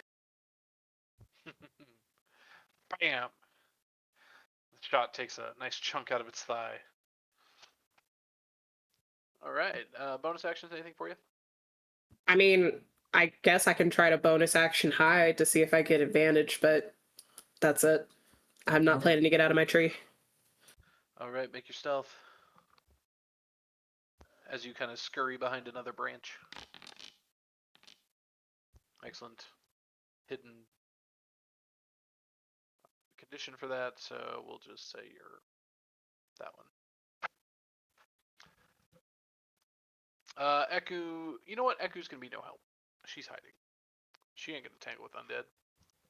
She figures even if you guys die, she can escape. Thoridne. All right, so this is what I'm going to go ahead and do. I'm going to use my bonus action to move this guy. I think it said I can move it up to, what was it, 20 feet or 10? 20. 20 feet. So I'm going to move it up here to help out you guys as my bonus, and it's going to make the attack on this one right here. So I'm going to just go ahead and roll that now with my spell attack. Let's see if I even hit. Oh, wow. 8 hits. Whoa! All right, let me do my damage real quick. It's a zombie getting hit by a train. I don't know what to tell you. Just a phantom train chugging through the forest. Haunting sounds of its engine. It starts screaming macho Randy Man Savage All right. sounds just for fun. 8 force damage. And then I'm going to go ahead. I'm going to move actually a little closer too and kind of help move this. That's my full move. Okay. And then I'm going to use as my action. Real quick. This may. Okay, and the train hits it, and the zombie just gets flattened. And it's kind of Nice. similar to when Benmis's arrow hit the zombie. You're like, oh, that'll do it. Take him down. And then it just crunches and starts moving again. That's fine. What I'm going to do, though, is I'm going to go ahead and then use Emboldening Bond on both Gerald and Tenzin. So up to 2 willing creatures within 30 feet. While bonded, any creature is while bonded, any creature is while any bonded creature is within 30 feet of another once per turn, they can roll a d4 and add that to an attack roll, an ability check, or a saving throw they make. Your choice, and you get that for the next 10 minutes. As long as y'all stay within 30 feet of each other, you guys get an extra d4. Cool. Bash Brothers. It's basically the two of you have bless for the next 10 minutes. Yeah. Well, as long as you're within 30 feet of each other. Got it. So, all right, and then that's my turn. Dope.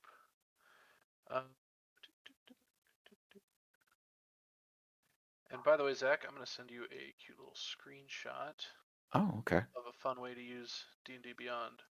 Oh. There we go. Where's that? Just for your spiritual weapon, if it makes life easier.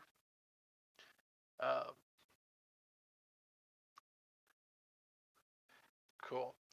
Now, zombies. Zombies.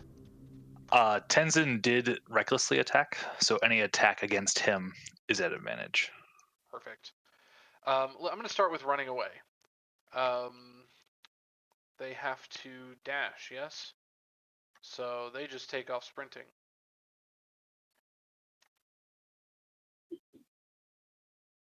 They're not particularly fast.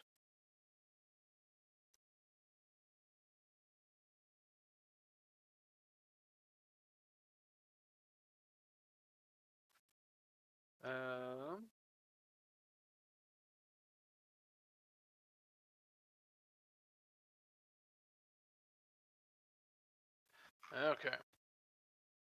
Now these zombies, yeah, we'll have actually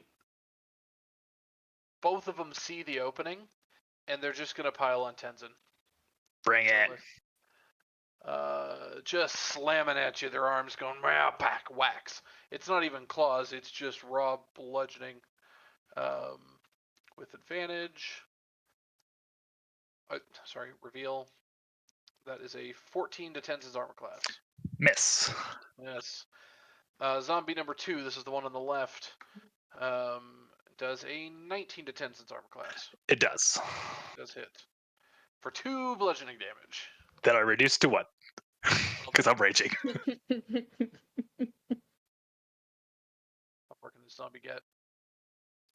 This zombie comes up under the train, because the train does not occupy its space, and attacks Tenzin. Not Tenzin, Gerald. I was about to say, like, that's a long-reaching zombie. Right. 15. Miss. What? That was last session too. I was rolling 15s on Gerald every fucking time. 15s on Gerald, I guess. Come on, 15.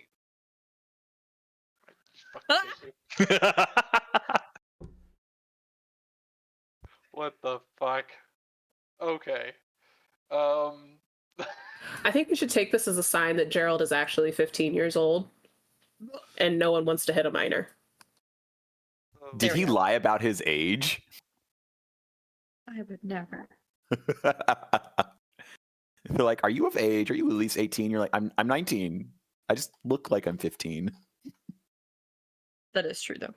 Oh.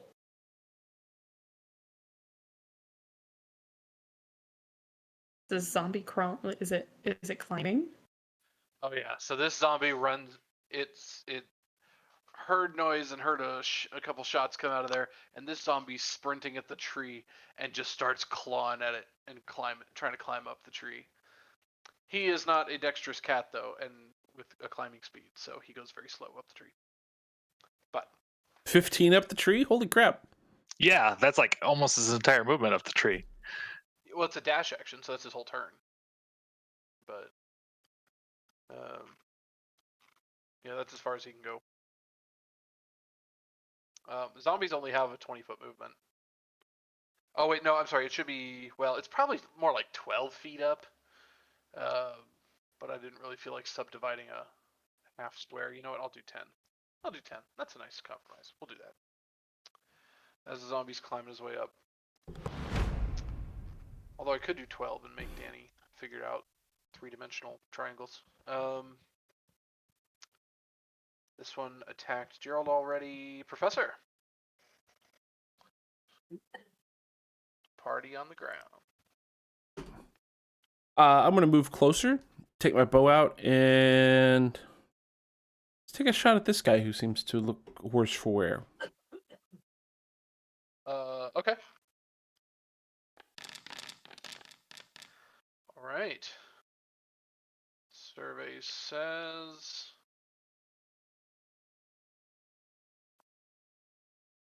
he's still kicking. That's fine. The shot hits. Yep, and that's my turn. Alrighty. Tenzin? Kind of seeing how easy these guys are to hit, Tenzin is actually going to not recklessly attack anymore. And yeah, we're going to kind of keep going on the guy who is really super weak, trying to knock him out.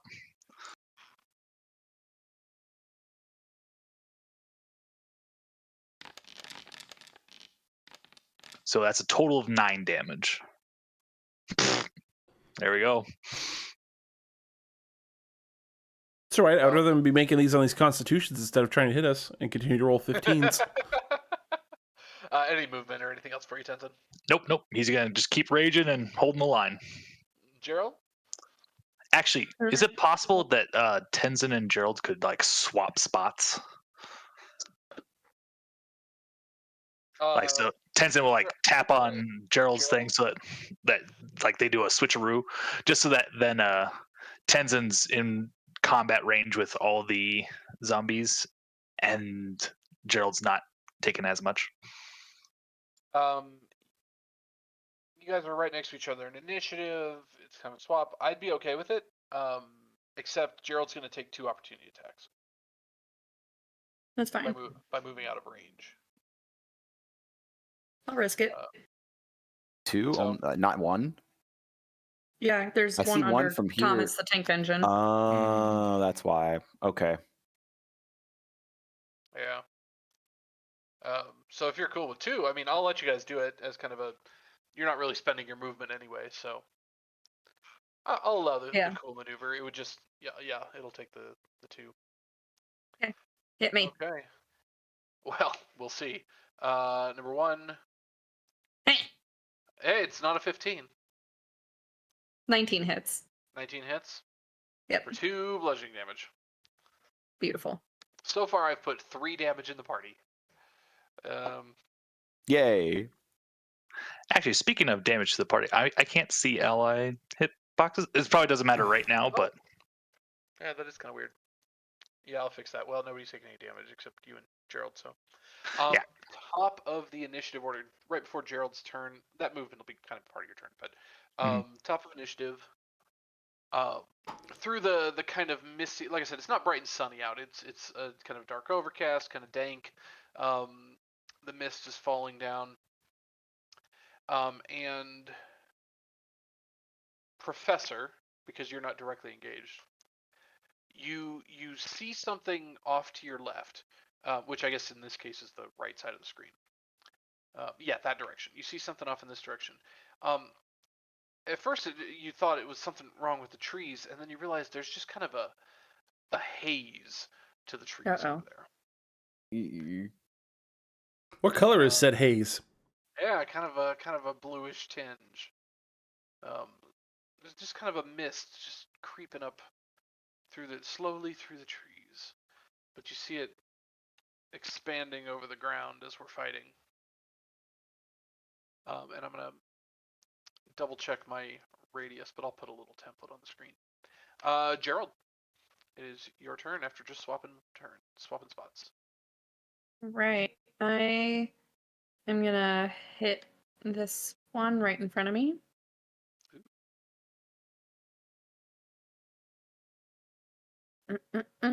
And because Tenzin is raging, and and it's with 5 feet of you me. reckless, I did not right? reckless. So as You long did as I'm raging and they're within 5 feet of me, you get advantage on your melee attacks.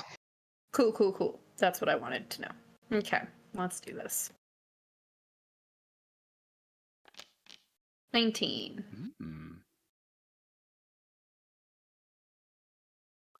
19 hits. Yep. All right, one-handed is 9 slashing damage. 9 slashing damage. Nice. I'm sorry. This was on the one that's already damaged or a new target. The one right in front of me. This one. Oh, okay, perfect. This will be.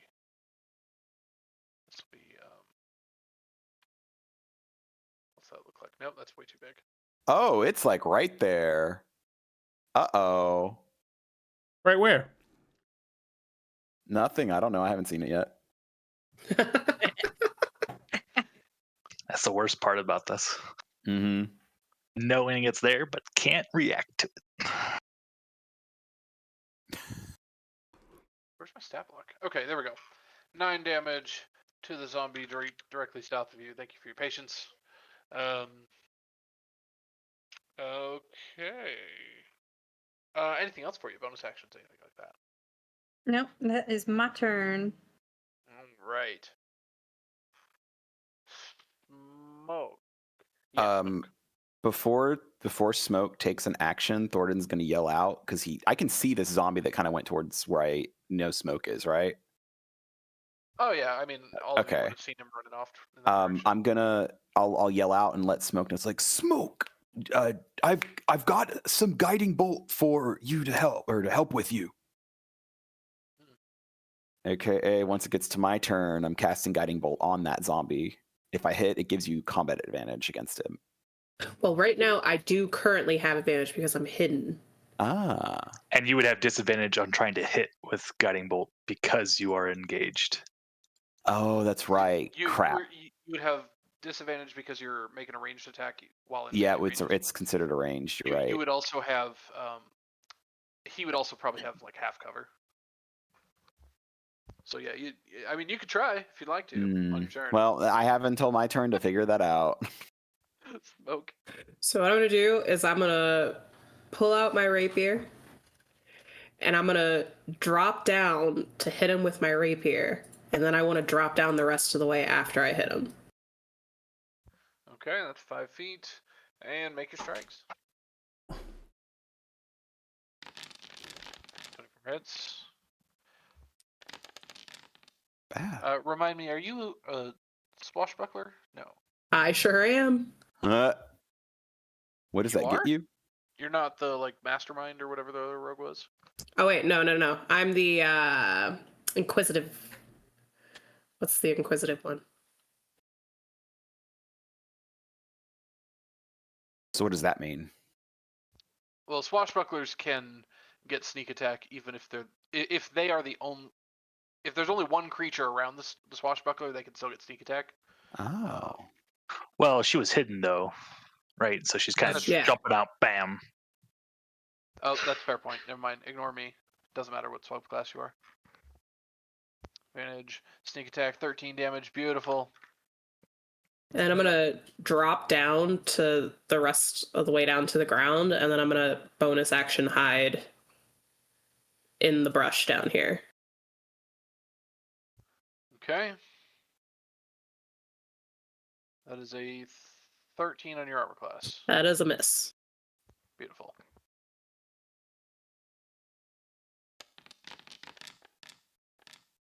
$18, very good. And you're up to the ground. All right. Any further for? No, you just hid right there. Okay.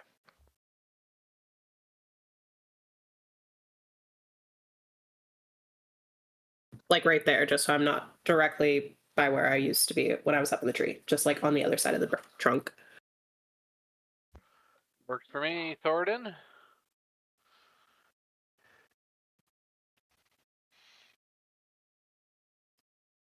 Are you muted? then? Okay, so as far as I'm aware, Smoke jumped down and ran away. So I guess she doesn't need my help after all. So I'm gonna go ahead and focus on this zombie right in front of me. Yeah, I'm gonna attack it with my mace. Why not? You have my advantage. warhammer. My bad. Oh, okay, even better. Because he's still within 5 feet of me. So with my warhammer, 21 versus AC. Well done. And then it's single-handed, so 5 damage. Not much, but it's something. And then I'm going to go ahead and bonus action with Thomas on this guy right next to it, because it looks like it's like on its hopefully last limbs.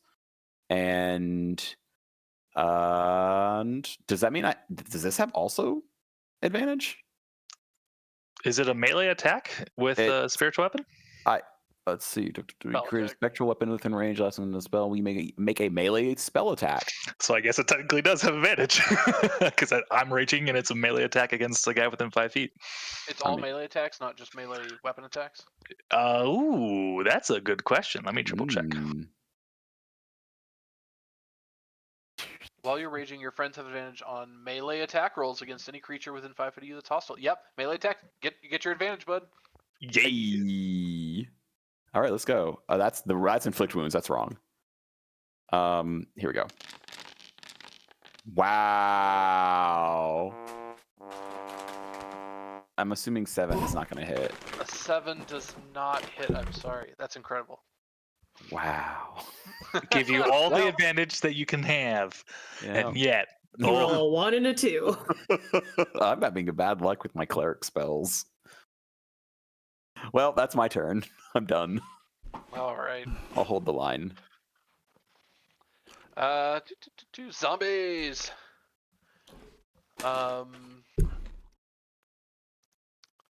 Zombies. Let's go 2 and 2. We're gonna have the lower two here attack Gerald, and these two attack Tenzien. Yeah, 2 and 2. Bring it. Oh wait, running away, off into the woods, running away.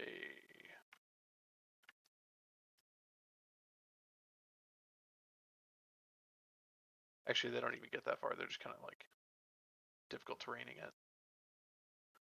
Cool. All right, Gerald first. From right to left, we got zombie 10. Gerald, zombie 5. Nope. Tenzin, zombie 12. Miss. Tenzin, 20. 20 will hit. For 6 bludgeoning damage to your deductions. That I reduced to 3.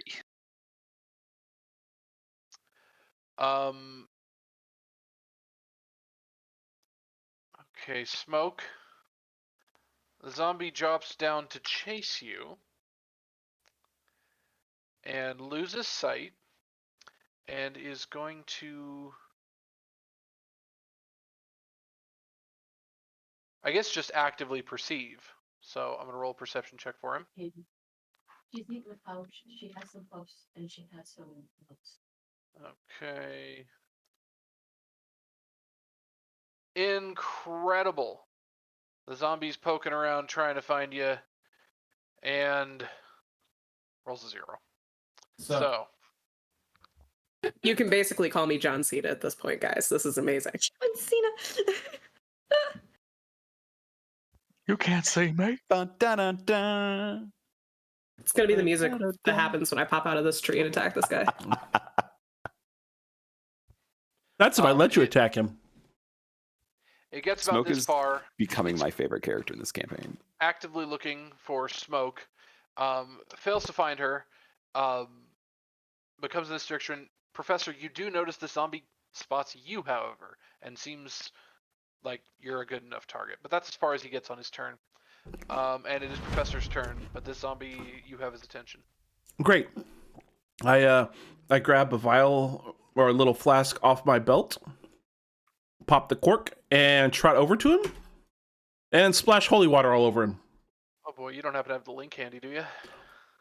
I do. Actually, hang on. It'll just be easier if I just do... Where did you go? Let's see. Improvised weapon, 5 feet view, or throw it up to 20 feet, shattering on impact. In either case, make a ranged attack against the target, but no disadvantage for being within 5 feet. It's just an attack. Treating the holy water as an improvised weapon. If you're not proficient with improvised weapons, that just makes us a d20 plus dex. Yep, I'm going to take 2d6 radiant if it lands. Cool. So, All right, dex check. dex check or attack plus dex? D20 plus dex. Perfect. All right, what is a 2d6? Incredible. And the zombie hisses at you before collapsing. Bitch, please.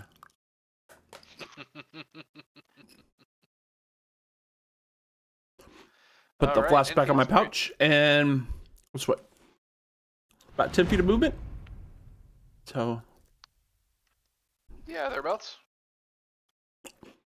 I'll trot the other 15 down here. Hey guys, Nice. the mythical smoke is here.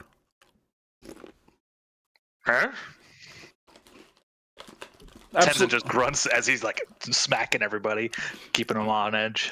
There is absolutely like no urgency in the voice whatsoever, just kind of a fact. All right, Tenzin. We're gonna swing at the weak one, hoping to kill it.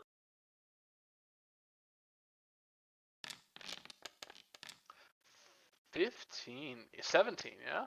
17, yes, because it's +2. Ooh, that is a solid strike. Yeah, it would have had to roll like a 22 anyway, so. Yeah, it finally collapses dead. Cool. And Tenzin's kind of gonna just hold the line and keep trucking on. All right, Gerald.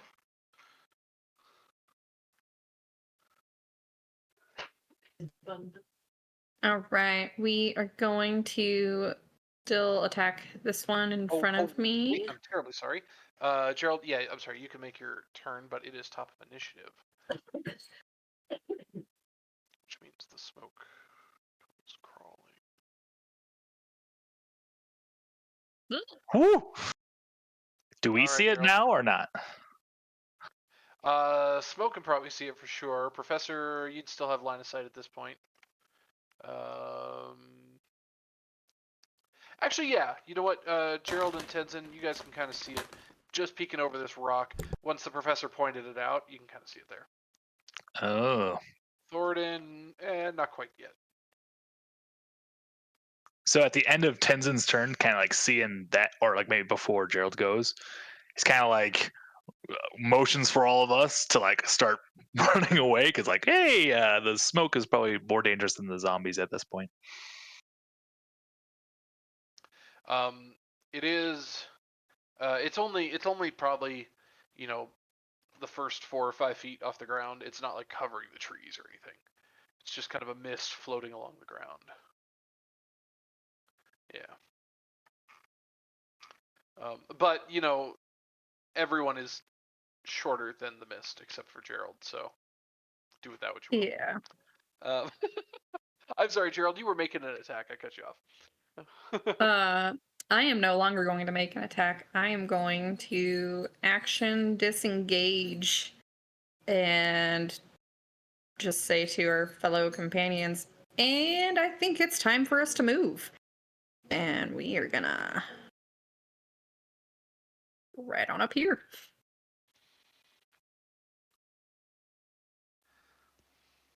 Fair enough. Would you like to? Let's see if that was your disengage. Okay, cool. Smoke. So Smoke sees the smoke. But what she's going to do is she's going to pop down here and attack the one that's right next to Tenzin.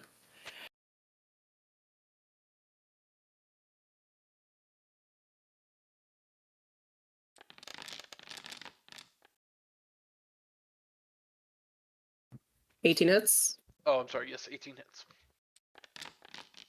Cool. And then that is 16 damage. And then I am going to... I don't think I'm going to... Yeah, I'll bonus action disengage. And then I'll use my feline agility to double my movement. Yeah.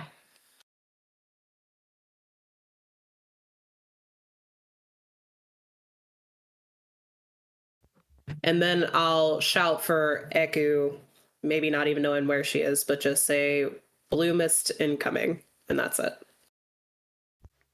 Fair play. Eku is kind of startled by that, but then sees what you're talking about and goes, "Oh!" She starts trying to climb her way down the tree. Thoridne.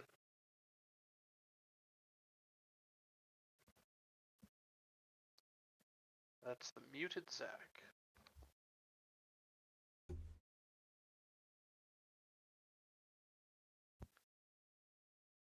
Oh, Blue. Where you at, bud?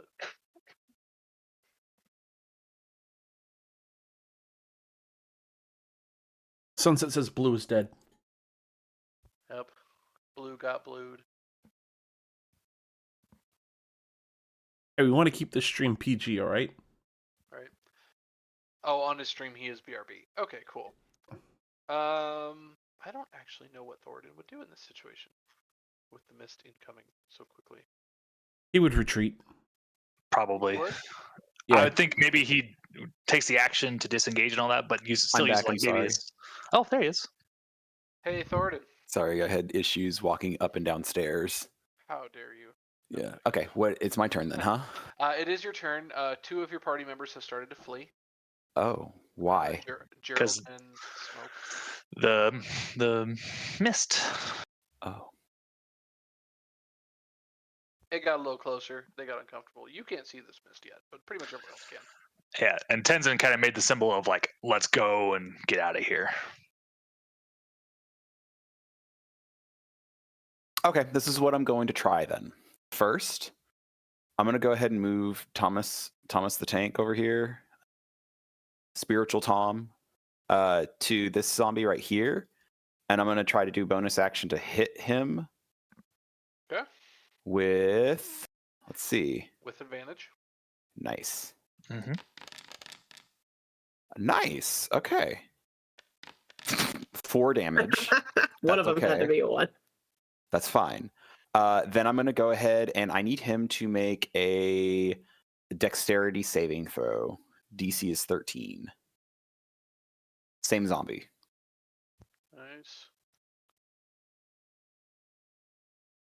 Ay, didn't even bother moving around away. He takes 2 radiant damage.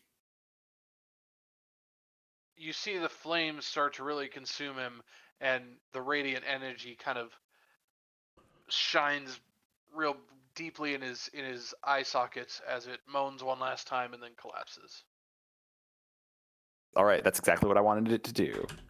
And now I'm going to, I guess, move away. That's how you order a turn. Okay, and I'm done. 100% thought you were gonna be like, he felt it down his plums. And there we go. That's what I needed to do. Oh, this could be really fun. No, it's never gonna work. It's a barbarian. Who is raging? Yeah, and has a lot of strength. Zombie. Let's see. You go away. Shoot. Clean up the battlefield a little bit. Zombie moves around. Still attacking Tenzin. They're just, just jumping around you. 2 on Tenzin, and that's a 1. Oop, turn that off. No, I reveal. Thank you.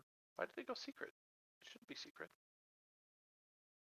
18 will You hit. haven't been secret this whole time, and now you're acting up? Anyway. Yes, an 18 will hit. 18 hits. Lovely. That will be a nothing. It's not rolling. Okay. I see 7 for a slam. There we go. 6 bludgeoning damage. I'm sorry, the 7 was the second attack. Oh, okay. The second attack misses, and then that 6 is reduced to 3 because I'm raging.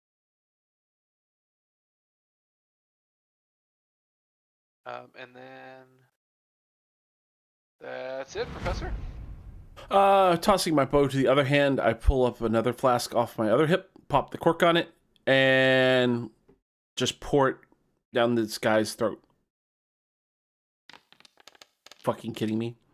I'm using my my 1 reroll. Oh, advantage for the inspiration. Wait, you don't need it. Yeah, you have advantage because you're attacking somebody who's next to Tenzin. Well, but is it a ranged attack though? Because if it's a ranged attack, it doesn't count. It is a ranged attack. Yeah. Even the Because my ability specifically says it has to be a melee attack, which is weird. 17 does hit. 9, very nice. Screams a little bit. It does not collapse, however. This was a pretty untouched zombie so far. Well, shit. Looking at the blue, looking at the zombie, looking at Tenzin. Meh. 5, 10, 15, 20, 25. 11 on your armor class. No. Cool. Tenzin? Kind of having everyone, it's like, yay, everyone's listening to me. He's going to use his attack on this zombie. Oof. Oof. I will actually use my inspiration. There you go. And all right, let's make a con save. You dealt 5 damage? 7 damage. Probably. Yeah, 7. It would be 7 total. 7 damage. the DC 12. Okay. Ooh, all right. So yeah, but he's at one or like very little hit points though, right? 1. Yeah. Okay. But seeing the 2 zombies that are still up, Tenzin's like, I am also going to. And then basically, oh no, I can't quite get there, so I have to come back Yay, dwarves. because that's 30 feet. Oh, 5, 10, 15. Don't you get extra movement when you're raging? No. I have to be a certain level to get extra movement for Barbarian. So yeah, I will be stuck here, and basically act as rear guard. And I guess I'll take 1 opportunity attack because the other guy used his. Correct. Stop. How do I get it to not? It's an 11. That misses me. I have my roles set as public role, and I haven't touched the extension. It's probably a module that's overriding it. Well, it just started doing it middle of the combat. Like, it's been doing public roles for fine. Oh, well. It missed. And the mist grows closer. All right, Smoke. Gerald, not Smoke. E. I'm gonna keep chugging along. So we're just in full-on sprint mode now at this point, guys? Yeah. Yeah, there might be some like rear action from Tenzin and maybe Thoridne, as these zombies might try and chase us and all that. But Okay. Eku with Smoke, with Gerald. You guys have 30-foot movement speeds. You're going to stay well ahead. Yeah. Let's see. What's the shtick here? I mean, the only other thing that I can do before I do start doing just double moves is use my bonus action to use a spiritual weapon, maybe on that guy. Left or right? Right? Which I guess I can only do Left. with this one. That'll hit. What's the damage? 11 force damage. Okay. If it's one less zombie chasing us, the better. But then, I'm sorry, I'm just grabbing you guys real quick. But That's then fine. if you're And moving, then, yeah, I'm double moving after that. at best, the zombies, I guess, can just... They can kind of keep up a little bit. Oh, no, they can't, because it has a 20-foot move speed. So it can kind of keep up. well, did it Oh, that Did one's it- still alive? Damn. save against the spiritual weapon though? It didn't take enough damage. Oh, really? Oh, I thought you targeted this one where it was really okay. yeah, never that's mind. low. Oh, you targeted the low one? Okay. Yeah. Sorry. Con save is... Nine. Okay, so that one actually dies. That one collapses. Hooray, got it. Yeah, the other one could hit Tenzin, but at the point... So it might do one more attack worth. But Tenzin, if you don't strike back, if you just like dash and or disengage and run away, at that point you're going to be out of his range. Mhm. So we could play this out if you want to take the damage, but if you guys are just sprinting away from the blue mist, then we're pretty much done with the combat. Oh, Professor's going to take yeah, pot I'm shots not- with his arrows as he backs away. Yeah, I'm not about living that blue mist life. I don't want to know what that actually does. I kind of do. We don't need to play out the numbers. Well, Okay. okay. As far as the run of the combat, like Professor and Tenzin, I We'll assume kill you it, yeah. just kinda- I will you two hydrate. just kind of clean up.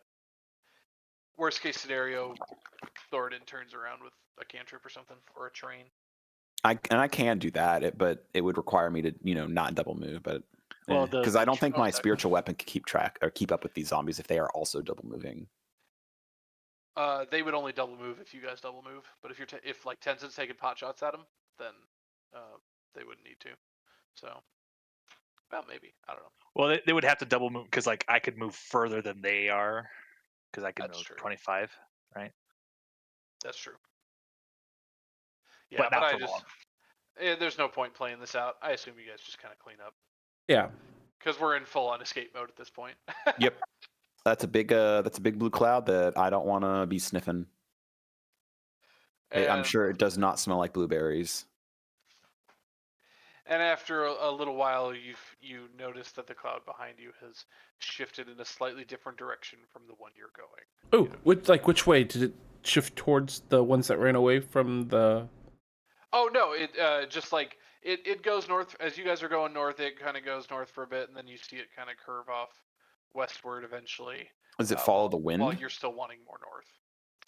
There's not a whole lot of wind, but what little wind it feels like. It's like maybe a light breeze in that direction. I would like Strange. to stay and study and watch. It's definitely not. It's not chasing back after the zombies that fled this way. If that's what you're thinking. Yeah. Right, like once I see it start to move, I'd like to stay and watch and see if there's like a radius to this thing or if it's just this continuous. This one appears to be about, about 100 feet across or so. Make me a Arcana check, Professor.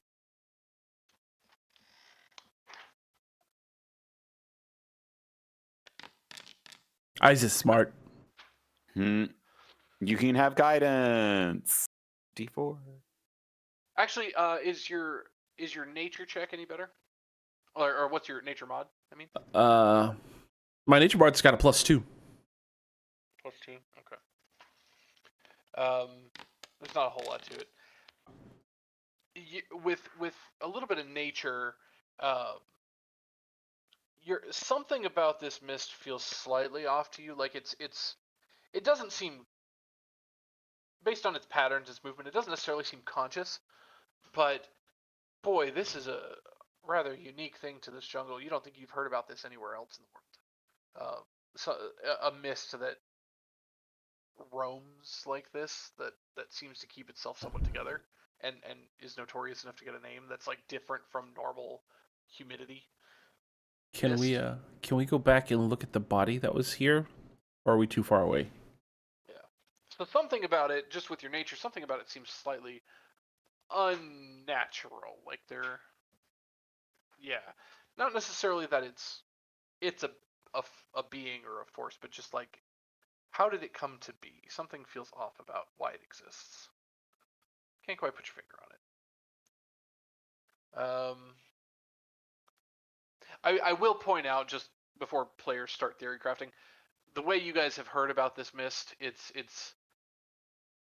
the way Choltons and people on the island have talked about it. It's not like a singular entity. It's like the one mist that roams around. Blue mist is just a thing you might encounter. You guys happen to come across about 100-foot patch of it. So blue mist is just a thing. It's like, foxes. There's not just the one fox in the world. There's a whole bunch of foxes. You guys came across one. You came across a blue mist. But Nathan. Yeah. What does the fox say? He says, pay your taxes. Wow. Yep. Such a square fox. Right? Especially considering how the British, hunted those guys. The fox says the election was stolen. God. Okay. Ending the combat. There we go. Hey, we're back to just jungle. The rest of the evening, the rest of the day's travel, kind of anybody has you need on any your healing? toes a little bit. Well, unless the professor was going to go back into the mist. No, I was gonna go like after the mist passed, see if we could go back and look at the body that was on the ground. Okay. Well, Like, you guys got a pretty decent inspection of the body before. Oh, you're wanting to see if the mist did anything to it. Yeah. And I want, like, if we've gotten really far away, I don't necessarily need to, but if we're still relatively close, I would like to try and go back and see. Ooh, that Sure. is smart. Yeah, give me a stealth check, Professor, and anyone that's going with him. I'll go with him. Are you I'm kidding curious. me? It was a 19 and it hit the corner and rolled back to a 3.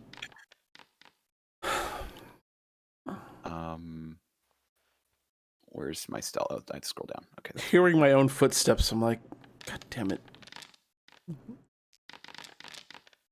It's okay. I'm just as good as you.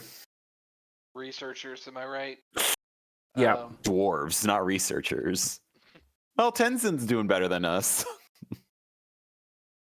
Just in case those zombies that Gerald scared off come back.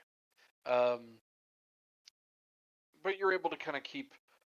Well, you're pretty certain you've avoided those zombies as you come back to inspect the body.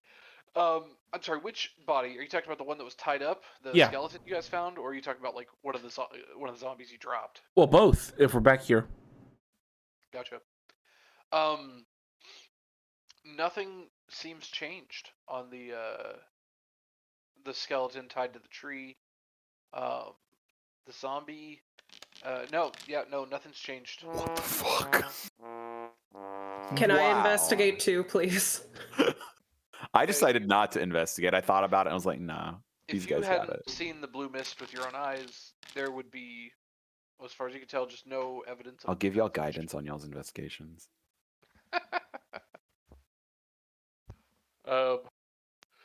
Yeah, no, you don't see any evidence that the blue mist passed through. The bodies seem exactly as you left them. Okay. Very spooky. I like the way you're thinking though, but yeah, that's, negative information is information. Yeah. Right? How many ones have I rolled this session already? God So damn. then- Someone needs to go back and tally, honestly. So then the next question is, whose throat do I slit and leave for the blue mist to find and see what happens? Your own. The next goblin we come across. Okay.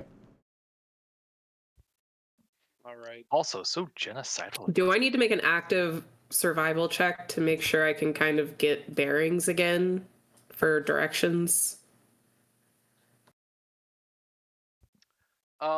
I will do that. I roll guidance to assist. Then maybe Eku can help us out too. The daily survival check guidance probably wouldn't help with because you'd have to be doing it constantly for like 8 hours. But this one, sure, we'll add a guidance onto it. I dig it. Beautiful, beautiful. Okay, you're pretty certain you still know where you're going. Smoke. Although it's getting a little harder as we get closer to the spot designated on the map. Yoink. And that was taking us northward. That was the third day, right? Oh, it didn't reveal the No, it did. Thank you. No, the way I have it set up, I had to click the spot manually. Ah.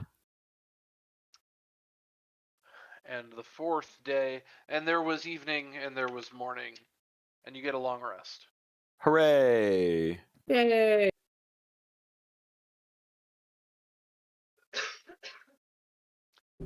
And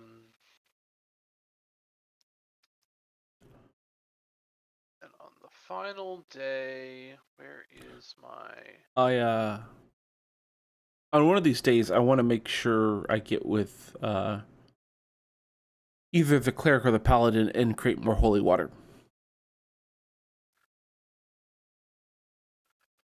I forget what that spell is. Isn't it a level 2 spell? The ritual takes 1 hour to perform, uses 25 gold worth of powdered silver, and requires the caster to expend expend a first level spell slot. I'd say it's not actually like a spell.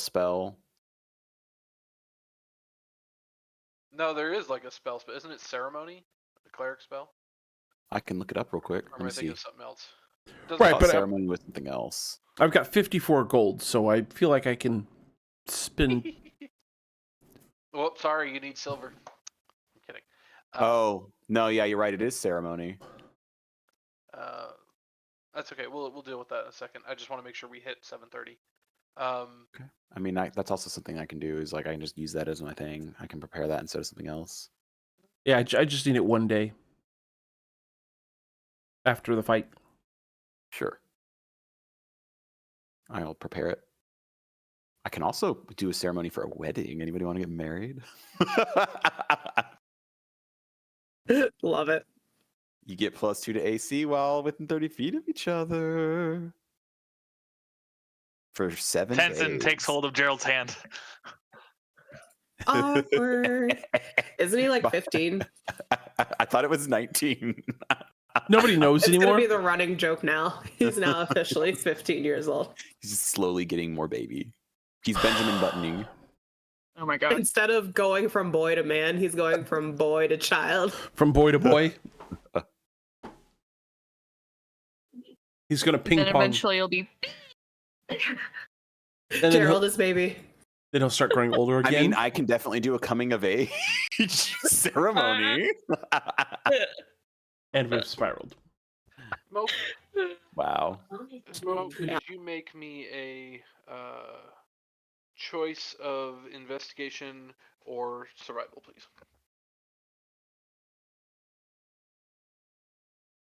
What about perception? No.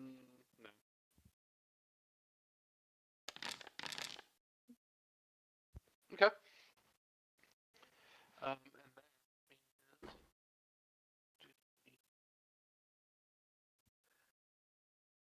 on the fourth day, you come to where you're pretty certain is the place marked on the map where the journal was found. Referencing back to the journal, you guys start to see, things that are I'm sorry, this isn't in the journal. This was the description given by the people who found the journal. But based on the notes you've taken, you're starting to see a couple of things that look familiar. Some of the landmarks look a little different. You're guessing it was quite a few years ago that this journal was found. Plants have grown, things have changed slightly, but you're moving along and you're like, okay, we think this is the spot somewhere in this 10-mile hex. And you go poking around, and just as you're coming up on the end of the day, thinking, we better find a good place to camp, you start looking for maybe a decent little clearing that you could tuck up against or something. And you find a strangely arrayed little area. There's a big pile of rocks, and standing next to this little small boulder pile, little pile of rocks and some ferns, you see an 8-foot tall statue. Essentially, it's humanoid in shape, made out of metal. It's got bronze fists, iron joints, a breastplate that's very fine. Looks like it's probably made out of adamantine of all things, and like an iron helm with slits. The statue, the rest of the statue is made of like a sculpted wood, reinforced with bands and rivets.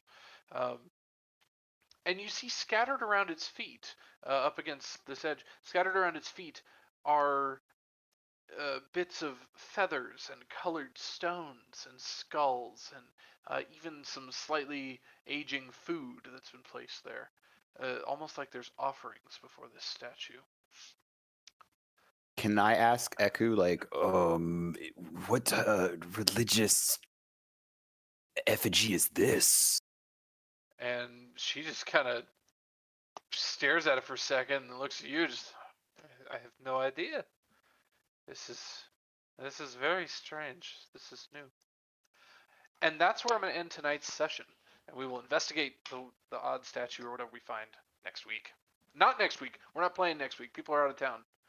The next week after that one. 2 weeks from now. Gotcha.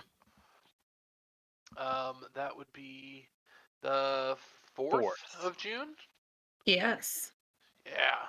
We all good for the 4th? Danny, you good for the 4th? Danny's good for the 4th. I should All be right. good. Well, that was an interesting session. That fight went much cleaner than last week, I think. Yes. Hey. I like that we got to do a bunch of different things. Making friends out in the jungle. Yeah. Friends. All right. Now, ceremony. Let me see what that's about. Yeah, I think I'm going to chatter this stuff, but if anyone needs to go, I think we're done with the session for tonight. Cool. I will see you all later. Bye, everybody. Have a good night.